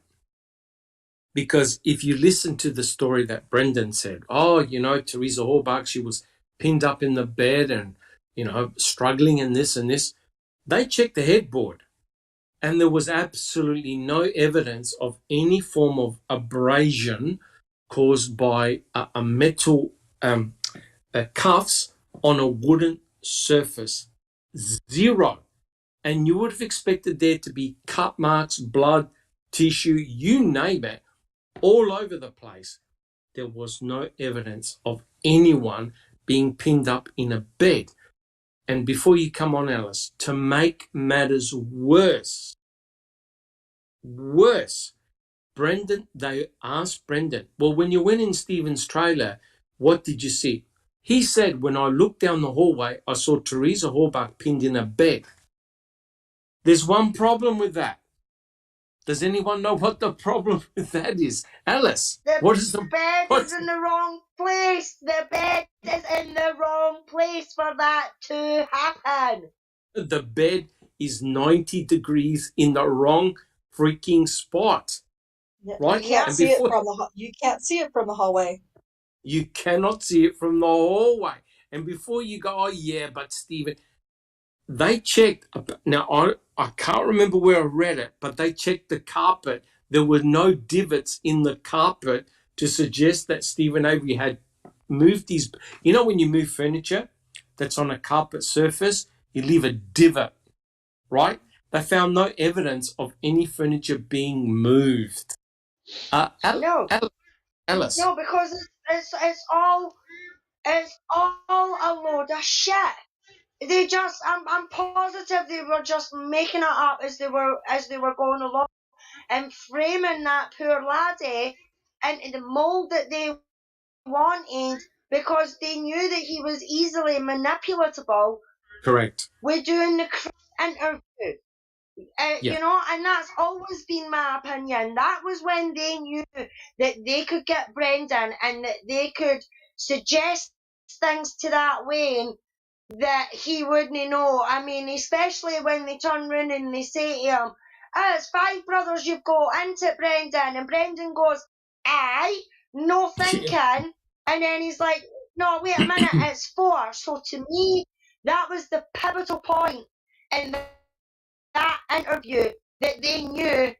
They went back to Liger and Aspender and said, this is your man. If you approach it this way, this is how you'll get what you need. And I'll always think that, and I've thought that from day one and all. And yes, Angie, it is all a load of bollocks. Correct. I mean, look, what Brendan was saying was not supported by the hard physical evidence. No matter how the investigators kept on ignoring what Brendan was telling them, the hard physical evidence pointed out that the scenario that Brendan was talking about did not occur. In actual fact, I remember Kayla, in one of her reports, said that, Brendan said that he saw Teresa Horbach pinned up in a chair, which then morphed to bed. So quite clearly, the entire scenario kept on changing because there was nothing consistent, right? It was ridiculous that Fassbender and Uyghur even believed a word of what Brendan was telling him.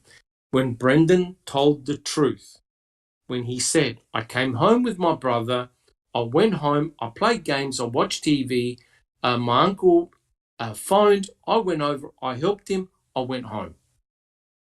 They would not believe him at all because Brendan was Stephen's alibi, right? We know that Jody phoned Stephen twice on that day. We've listened to the phone calls. Ken Kratz is going, that's 30 minutes. 30 minutes that he's talking to his fiancée. You don't hear anybody screaming. You don't hear anybody begging for life. And not only that, Ken Kratz was saying that Stephen Avery had to be a multitasking killer. Just Rhonda. Well, not only all of that, but also, you would think that if somebody was, doing all of this killing and murdering and raping and burning and tossing and whatever cleaning, that you'd think they'd be breathing a little heavy, at some point. Correct. But, when you listen to the calls, Stephen's voice is just very normal, natural, calm, and, there's no heavy breathing because he's, trying to cover up a heinous murder. Correct, 100% correct. And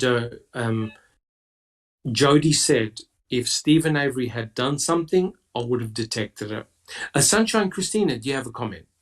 Well, I just wanted to mention that there is the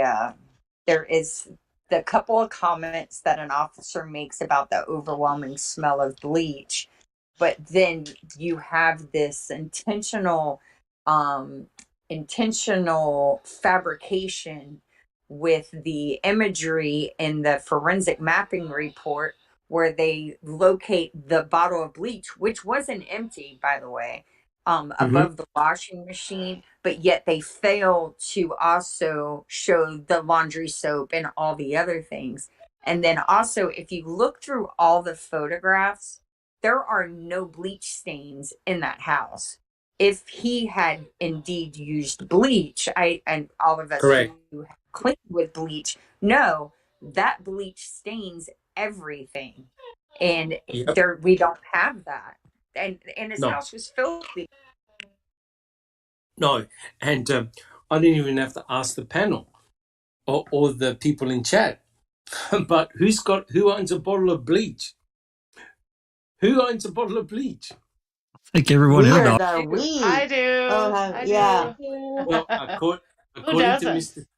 according to Mr. Kratz, throw that bleach out. Throw that bleach out because potentially you could be hiding a crime scene. Jack 61. I just wanted to welcome Paul Ward and Sheila Smokey to the chat. Thanks for coming. You too, Galatak. Fantastic. Thank you so much, Jack 61. Neverly, do you have a comment? Yes. About the bleach, you can smell the bleach, you can't smell the bleach, bleach, bleach, bleach, bleach. Never mind that nobody ever, ever, ever, ever said anything about the foul, vile smell, something that you would never, ever forget in your lifetime. Correct. The foul smell of a burning human body. That is 100% correct. If Stephen was making a barbecue and, roasting wieners, somebody would have mentioned, hey, yeah, Stephen was making a barbecue. I could smell whatever it was. You know what I mean? Correct. But nobody smelled anything, which to me, oh, come on, people. Why? Sometimes I feel, how many times are we going to go over this? Because it just doesn't make sense. It doesn't add up. It ain't fitting. That's correct. But that's why the state has to come up with a narrative and they hope to God that no one questions it because it's crap. It really is crap. Just Rhonda, do you have a comment? You from T1 in the chat. He says, question, at what point did law enforcement know BD was SA's alibi? The Jody jail calls or after? Could there be a record of who requested those after they occurred? Well, that's a very good point. I think the moment law enforcement found out that Brendan had gone over, red flags would have gone up for sure. Because if you're talking about a murder scenario, and your nephew goes over, well, he's either an eyewitness, or the murder didn't happen, or the other scenario is that the murder occurred after Brendan Dassey had gone home. But the problem is the fire, because the cremains were found in the burn pit. And so they know that a fire was started at a certain time, and then Stephen Avery went to bed. So the two are mutually exclusive, right? If Brendan Dassey's over there and he says initially what he did was nothing nefarious, then you've got a problem. The state cannot prove that Stephen Avery had murdered Teresa Hallpark because it doesn't fit the narrative. And that's why you have to go after Brendan, because remember, initially they went after Jody Stokowski. They tried to get Jody to turn against Stephen.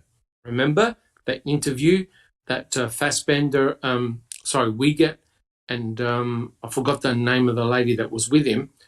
They absolutely grilled poor Jody to the point where she said, I don't want any contact.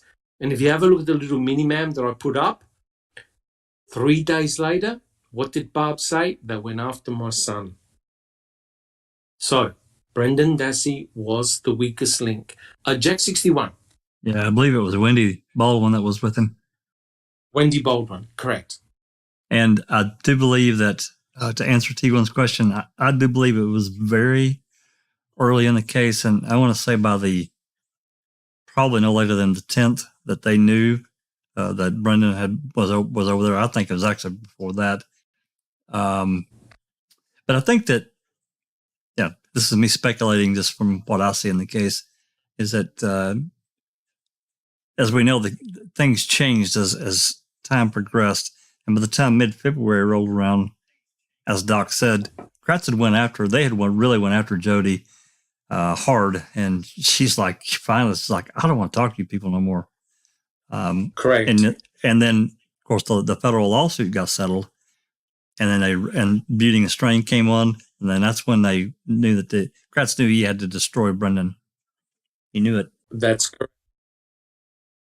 Yep, 100% correct. Neville, do you have a comment? And in the process, since Jody didn't want to cooperate, what did they do to her? She had to move out. She had to move Yes. away. She couldn't have any contact with him, right? Yep. And even Yes. when they happened to be at the same time at the same place, passing by each other, she got rearrested. She got in trouble. Yes. 100% correct. She got Horrible. rearrested and she got harassed. Sunshine Christina. I just wanted to say I was talking with someone and it finally clicked for me. Stephen Avery had been in prison for 18 years. All right. He had only been free for a little over 2 years. He has no long relationship with any of those people besides his mother and father. So the officers come in, they kick everybody off the property, they take their guns, they take their vehicles, they take their equipment. They won't let them have their animals. They won't give them anything. And how do they get them back? They cooperate with officers and sell Stephen up the river. As soon as everybody started getting with the program, they started getting back their belongings. It's sad, but it's true.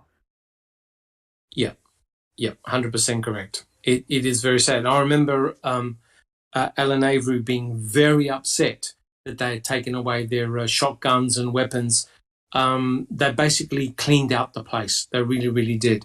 Alice, do you have a comment? Yeah, it was just really to give a shout out to West Virginia, who has become our newest obsessed member tonight. Oh, fantastic. I noticed it in chat earlier, so I'd just like to give her a quick shout out.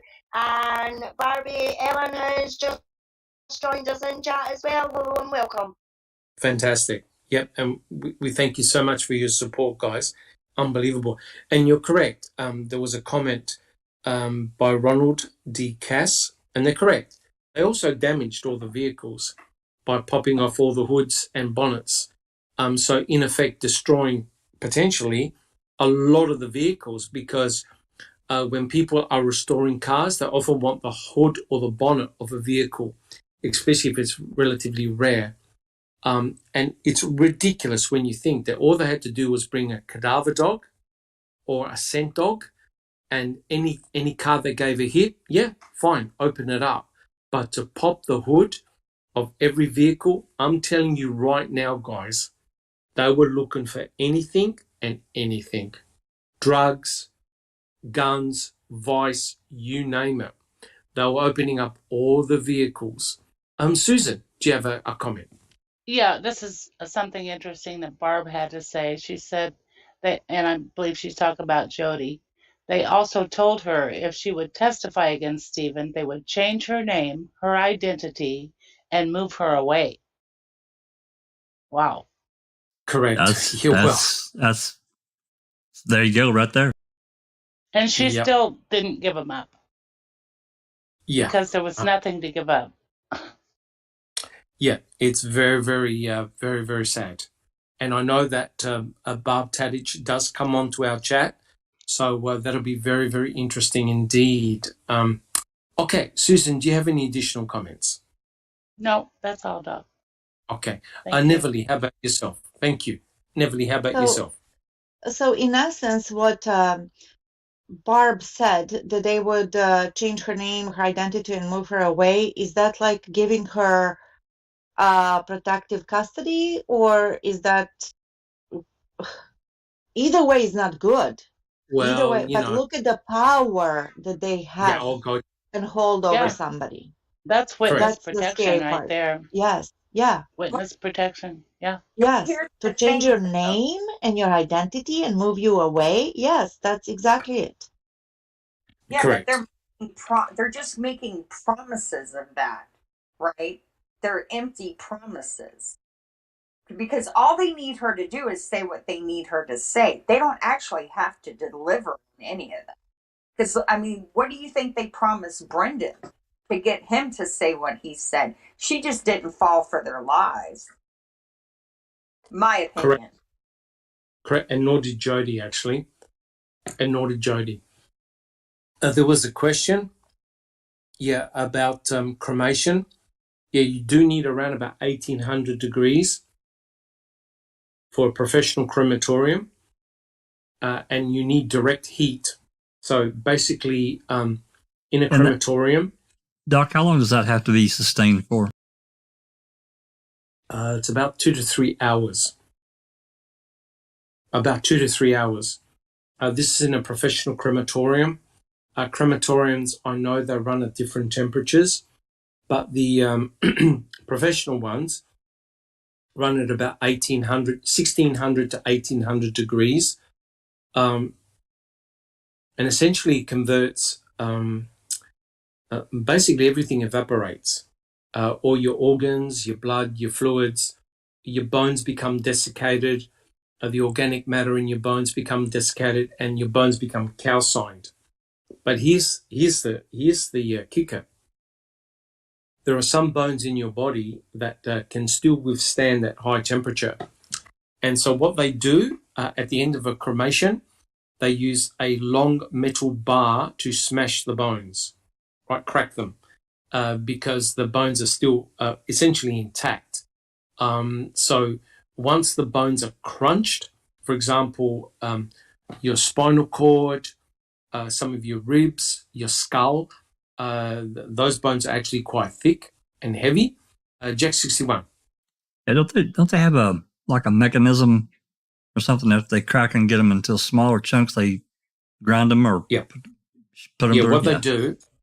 What they do is once the cremation event has finished and they've crunched the bones with a metal pole, they then scrape all the bones in a container, and everything is put into the one container, and they put it in a device called a cremulator. It's basically crunches all the bones to bone dust and ash. Sunshine Christina. And actually, if you look at them under intense magnification, they almost look like constellations. They're a very rainbow assortment of colors. You would think that they would be like white, like it would be a black and white thing to observe under a microscope, but it's not. It's very iridescent. And I just recently learned that. So I was thinking, I wonder if we were to take that debris from the buckets collected in the quarry and even look at a sample of that under the microscope, would there still be iridescent ash? I mean, is that possible, Dr. Silkman? Well, the thing is, I believe it's all gone. I believe everything is gone.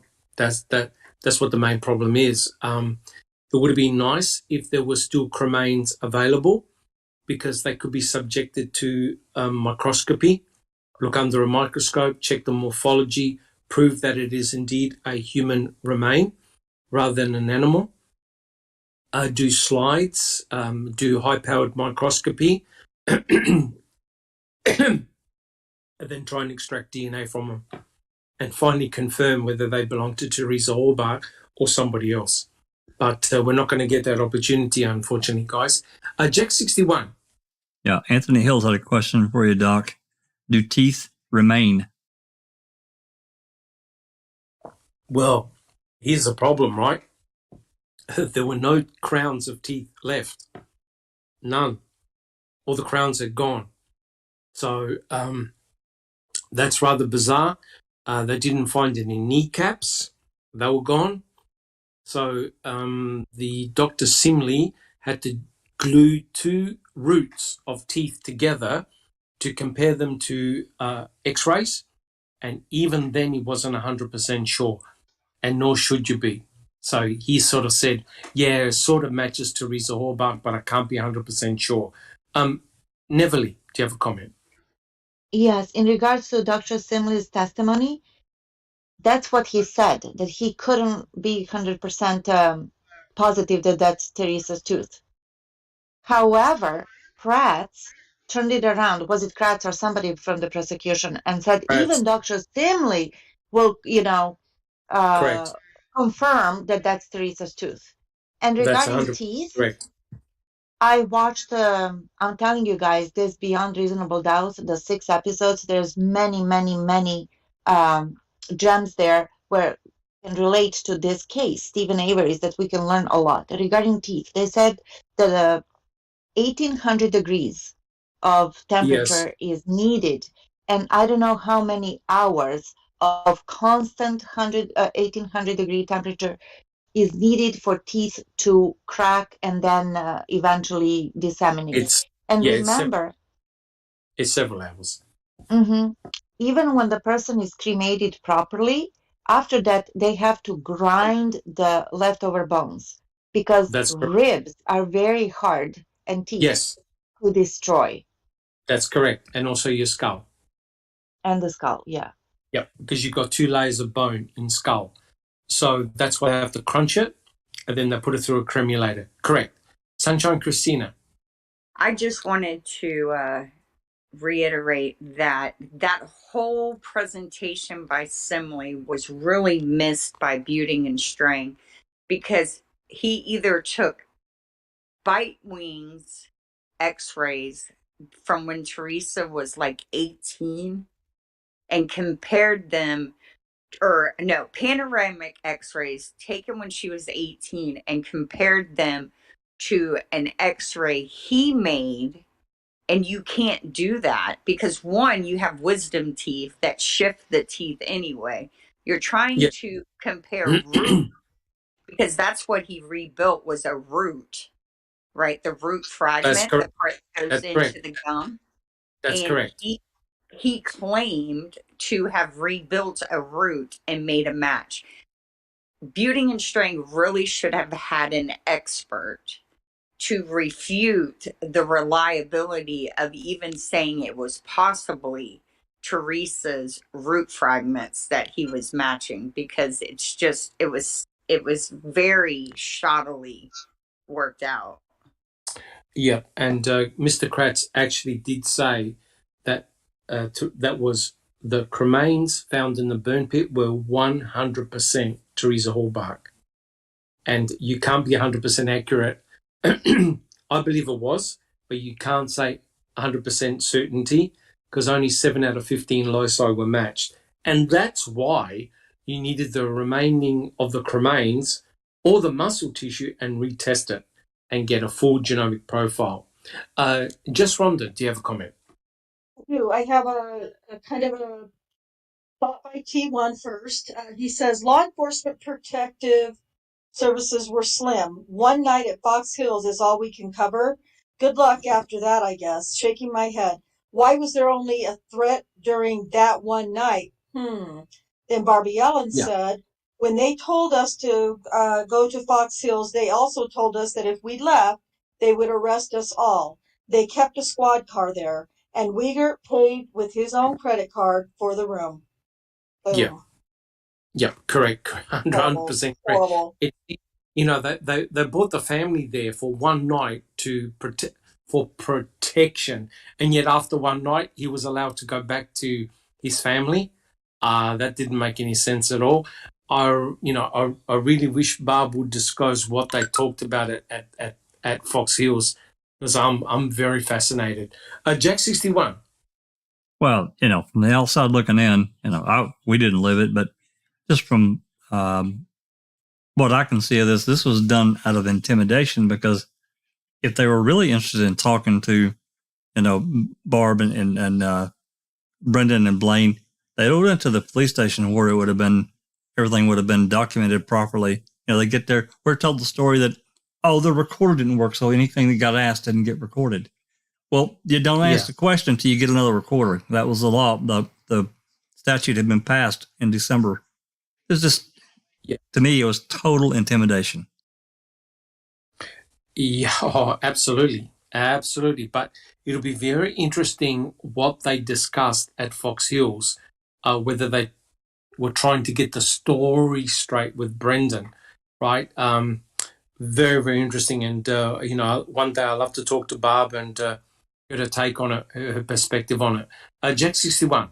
Yeah, this is just one Barb's more in thing. chat. You know that Barb's in chat. I do. Barb's in chat. Yep. I mean, it's just one more thing, them going after Brendan in the beginning around this time frame. And of course, we know that Candy had, at some point, we don't know exactly when, she's making phone calls to Fassbender because she's pissed off at Stephen. And she didn't care that Brendan got in a headlock and gotten this advice with law enforcement. But this right here is, this was the third interview of that day at Fox Hills, right? Yeah. That's right. The 27th. Correct. Yeah. And then, 3 days later, the kid's under arrest and locked up for the rest of his life. Yes, that is correct. That's 100% correct. Oh boy. Okay, so we are discussing the blood forensic evidence, and I am conscious of the time, and I don't want to rush it because this fascinating stuff. But I do want to finish with this, guys, and that is the back door of the RAV. And the back door of the RAV is very important for multiple reasons.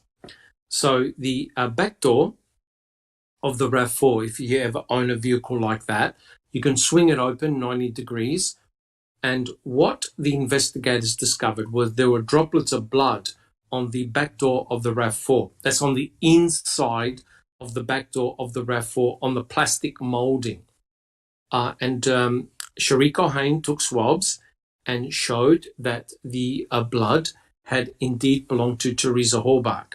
So the interesting thing is, how on earth did that blood actually get there, right? How did that blood get on that back door? During the testimonies, Stokey, the blood spatter expert, said, it's because Teresa Horbach was flung in the back of her RAV4, right? Because remember, Brendan said, well, we got her into the RAV4 and then we took her out of the RAV4. We shot her in the RAV4, and then Fassbender and Uyghur said, no, you didn't. Oh, that's right. We took her out of the RAV4 and we put her on the ground and we shot her 10 times, and et cetera, et cetera. So according to the state's forensic blood spatter expert, he said the blood droplets on the back door are due to Teresa Horbach being flung inside the container.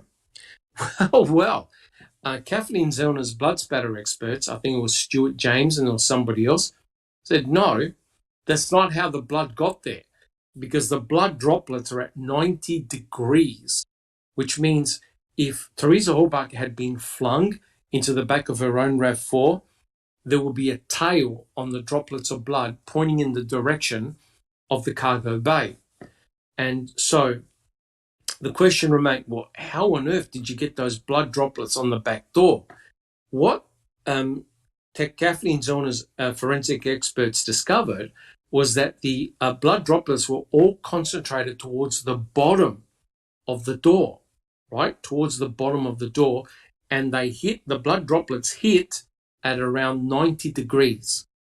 So through analysis, and we'll talk about this in a moment or in another podcast, it was discovered that Kathleen Zellner's team were able to reproduce the bloodstains on the door with someone with a blunt metal object striking someone low to the ground and flinging the blood back.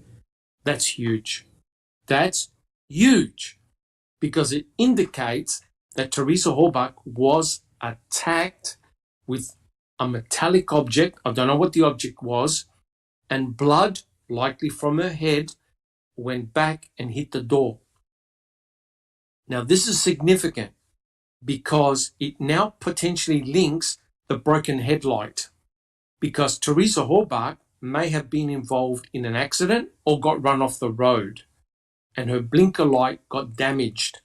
Someone put the blinker light in the back of her RAV4 and she had to open up the back door. Teresa Horbach was attacked at the back of her RAV4. Notice Brendan Dassey never talks about blinker light or attacking Teresa Hallbach with any object in the back of her own RAV4. That finding by Stuart James is a game changer, right? And there are also other things that come into play. Jack 61. If I'm remembering right, one of the stories that Brendan said was that they shot Teresa in the back while she was in the back of the RAV, right? That was one of them, I'm sure. Yes, correct. Brendan actually said, yeah, we put her in the RAV4 and we shot her. And Fassbender and Winky said, no, that's not right, Brendan. You're lying to us, right? So Brendan had to change his story again and say, oh, that's right. We took her out of the RAV4 and then we shot her 10 times. So clearly, Brendan had never been in the RAV4. He had no idea about the blood or otherwise in the RAV4. So his whole stories kept on getting jumbled up. The kid never saw Teresa and never saw her RAV4. He was never able to describe the crime scene as the state have stipulated it occurred. Now, my final comment before we go, guys, because I am conscious of the time, is that if Teresa Hallbach was cracked in the head, right, with some metal object, then how on earth does Brendan Dassey describe her yelling and screaming for her life and never mentions a head wound when he observes her in the bedroom or blood on the sheets or mattress? Guys, anyone got an answer to that one? I don't. He didn't think of it. Anyone got it? Sunshine Christina? He didn't think of it. I'm being a smart ass here. Correct. He didn't think of it. How I can even do one better for you. How about if you never observed it? It never happened. Well, Yeah, it didn't never happen when he was there anyway. That's 100% correct. It never. Barbie Ellen says because it never happened. 100% agree. Because it never happened. The scenario, the actual murder scenario, makes no sense. But if you look, and I like to finish with this, guys. If you look at all the forensic evidence, all of it, no crime took place in Stephen Avery's bedroom nor garage. If you look at all the forensic evidence, what Brendan told Fassbender and Uyghur could not have possibly occurred. The forensic evidence does not back it up. Brendan told the truth day one, but they never believed him. That was the problem.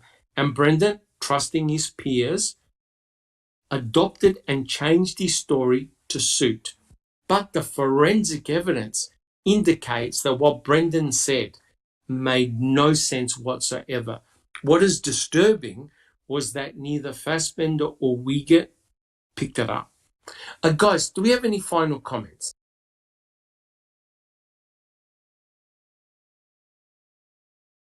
Just Rhonda. Well, Anthony Hills had asked a couple comments back if Brian or Bobby were at Fox Hills, and then I tagged Barbie Ellen in that question, and she said no. No, that's correct. Yes, 100% correct. All right, guys. Well, look, I am conscious of the time, and we've done well, guys. We've done one question. What do you think, guys? We've done well? Yeah, that's great. Great discussion. So, Love when you say I'm conscious of the time. That's 3 correct. hours later. Yeah. That's Oh my correct. gosh. I love it. No, this is That's correct. awesome. We're on fire. Yeah, that's correct. So I think what I like to do is I don't want to rush any more questions. We'll continue our podcast next week, but I'm very, very impressed that, look, we've hit the forensic evidence head on. There's so much more to discuss, of course, but we mustn't be afraid to discuss the forensic evidence. You know, the more we discuss it, the more we get comments from chat, and our supporters even better. And we thank Barb for coming along and giving us her comments and wisdom. We've got to get Barb on one of our podcasts. It'll be great. But, no pressure. I understand it's not easy at all for anyone. But look, guys, if there are no more comments, I'd like to thank everyone on the panel for their fantastic discussions. Boy, I'm learning new stuff all the time. I'd like to thank everyone in chat for their fantastic support and commentary. Thank you so much. Without you guys, we're nothing. We thank you so much for your loyal support. If you like what we do, please subscribe. Put your DNA on the thumbs up button if you enjoyed the podcast. Don't forget the upcoming open mic and crime theory exchange. And please, if you've got a little bit of time, come to our website, check it out. There's, of course, Euriz's clickable map, which is a phenomenal amount of work, and we're so lucky we have that. Yes, thank you so much. So, guys, let's quickly go down the panel and tell us how things are going. Tell us. Yep, all good, my end, Doc. I've finally got my wee room finished. That I was getting decorated to do my start doing my videos again. I've got my green screen up, so I can't wait to do that. So I might go on and do just a wee short catch up sort of thing. Let everybody know I'm still alive, and that I will be back to doing videos just to try out my green screen. I can't wait. Awesome. Thank you very much, Alice. Good to have you back. Inexplicable Susan.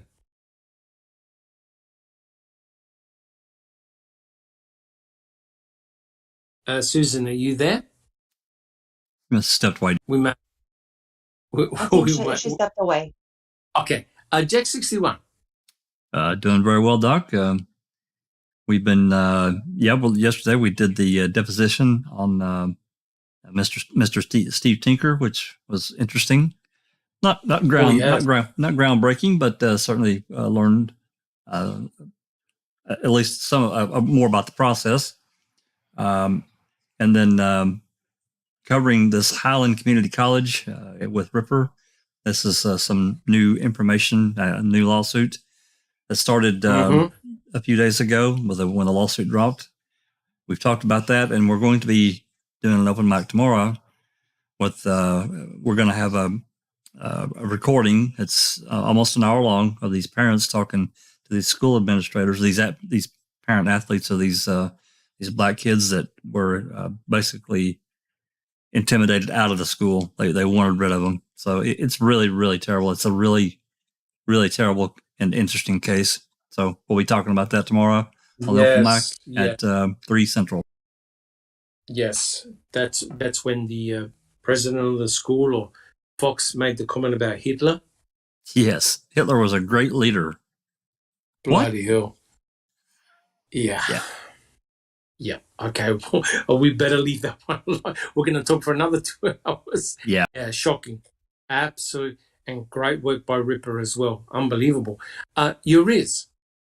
Is Uriz still with us? He's probably sleepy. All right. Just Rhonda. Thank you, Dr. Silkman, and thank you everybody in the chat. I'm just working, it feels like almost around the clock between all of the little fires I'm in voluntarily. But we do have not information, but Daniel Holtzclaw will be going before the parole board Monday morning, I believe it is, and for a hearing on one count 5 of one of the accusers. And I mean, he's going to be in court, and I'm pretty sure that's going to be, well, I don't know if he's going to be in court or exactly if it's going to be Zoomed or whatever, I don't know. But at any rate, I'm sure that if the media catches wind, there'll be some news reporters around or something. So maybe sometime on Monday, you'll see some interesting, very biased coverage. I'm sure there will. Yep, that's a very difficult case, just Rhonda. But fingers crossed, we pray. Yeah, Yeah, thank you. Thank you for your Thank support. you so much. Thank you so much. Neverly, yourself? Thank you, Dr. Silkman, for yet another wonderful podcast. Yes, we may have done one question, but we covered many, many, many things. And no matter how you look at it, nothing makes sense. And how this story was sold, we don't know. But here we are. And I'm thankful for all the supporters, all the researchers, to you, to the panel, to our loyal supporters. I mean, every single Saturday we have the same Phenomenal. people over and we're gaining more, and it's really phenomenal. So that's great. I'm telling you guys, regardless of my busy schedule and following Foul Play with Jack on Open Mic and Christina on TCE and Ripper and Foul Play. It's a busy, busy, busy schedule, but somehow I squeezed in a couple of series that I watched. I'm not going to talk about Beyond Reasonable Doubt anymore. I already recommended it highly, but there was another one that I was for 2 hours on pins and needles. I actually had that pit in my stomach. The documentary that I watched, it's a two-part documentary. It's called Who Killed Garrett Phillips? It's also on HBO Max, and it's about a 12-year-old boy who got strangled, and it has all the components of what we've seen in Wisconsin. In this case, with Stephen Avery. Yes, small town, everybody knows each other. There's crooked DA, police involvement with ulterior motives. Then we have some racial issues as well. All in all, 2 hours of gripping. You didn't know what was going to come out at the end. So, highly recommended. Please watch it because you will learn a lot. And inspired by what Ripper was talking about, the racial issues at that college, I started watching Black and Missing.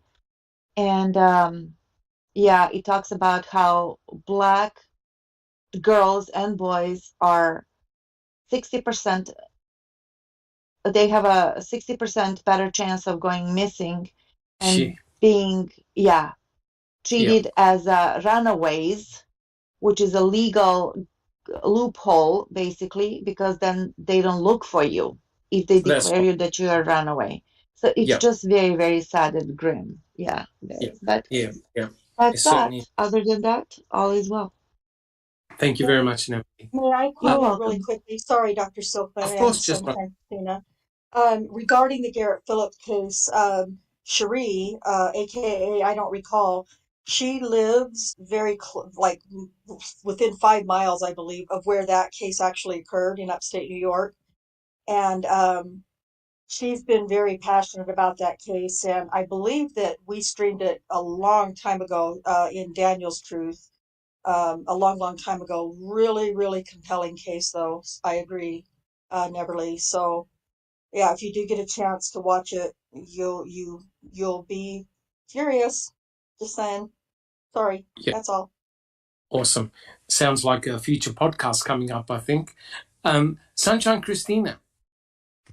So the Garrett Phillips case is a very compelling case, and they actually just removed the officer and I think the DA, the gentleman, the coach, and the mom's ex-boyfriend, I forget his name, who was wrongly accused and lost everything, actually filed a lawsuit. And he'll be lucky if he gets $1.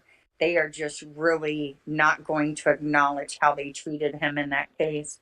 Yes. And it's an awful case. It really is. I am spread 50 ways from Sunday. I know exactly how Just Rhonda feels. I've been stuck on this Melissa Lucio case, so I'm going to do a 30-second pitch.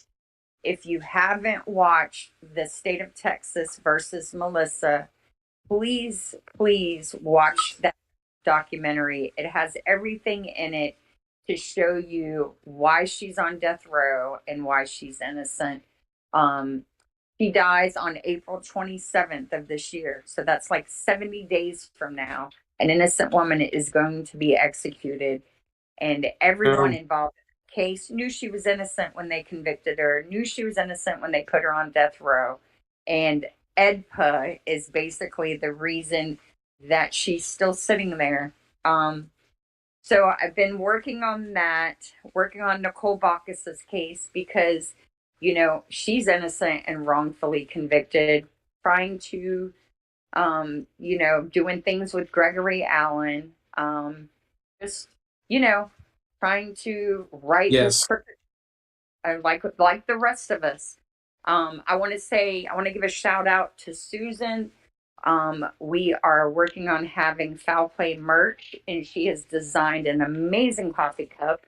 The proceeds are going to go to a great place, and I'm going to let her tell you all about that.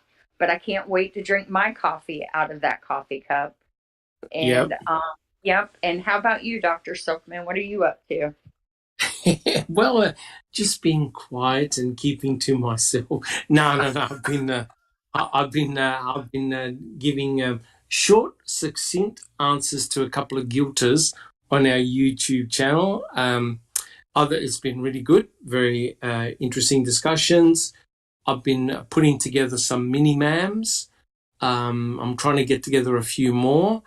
So it's amazing that how you go back and you look at Making a Murderer 1 and 2 and you miss so much.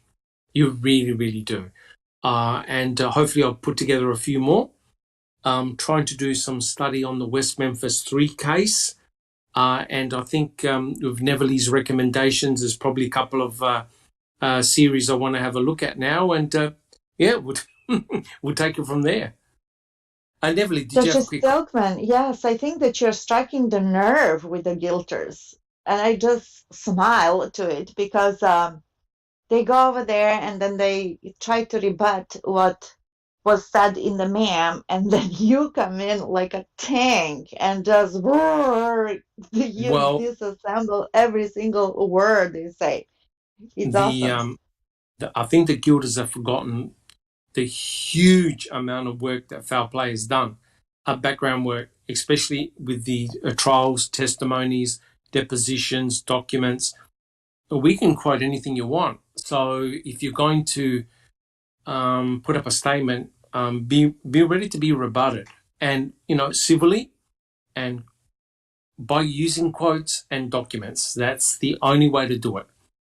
Don't speculate. Just provide the information, and people can think about it. All right, guys. Well, look, thank you so much. It's been a fantastic discussion. I don't know how we keep on doing it, but we only covered one question. But look, to tell you the truth, guys, this is it. This is where the rubber hits the road, guys, the forensic evidence. And I believe that we should spend a good deal of time on it. And we're doing a great job so far. So, guys, take care, and we will all catch up next week. Thank you so much, guys. This has been a Foul Play production.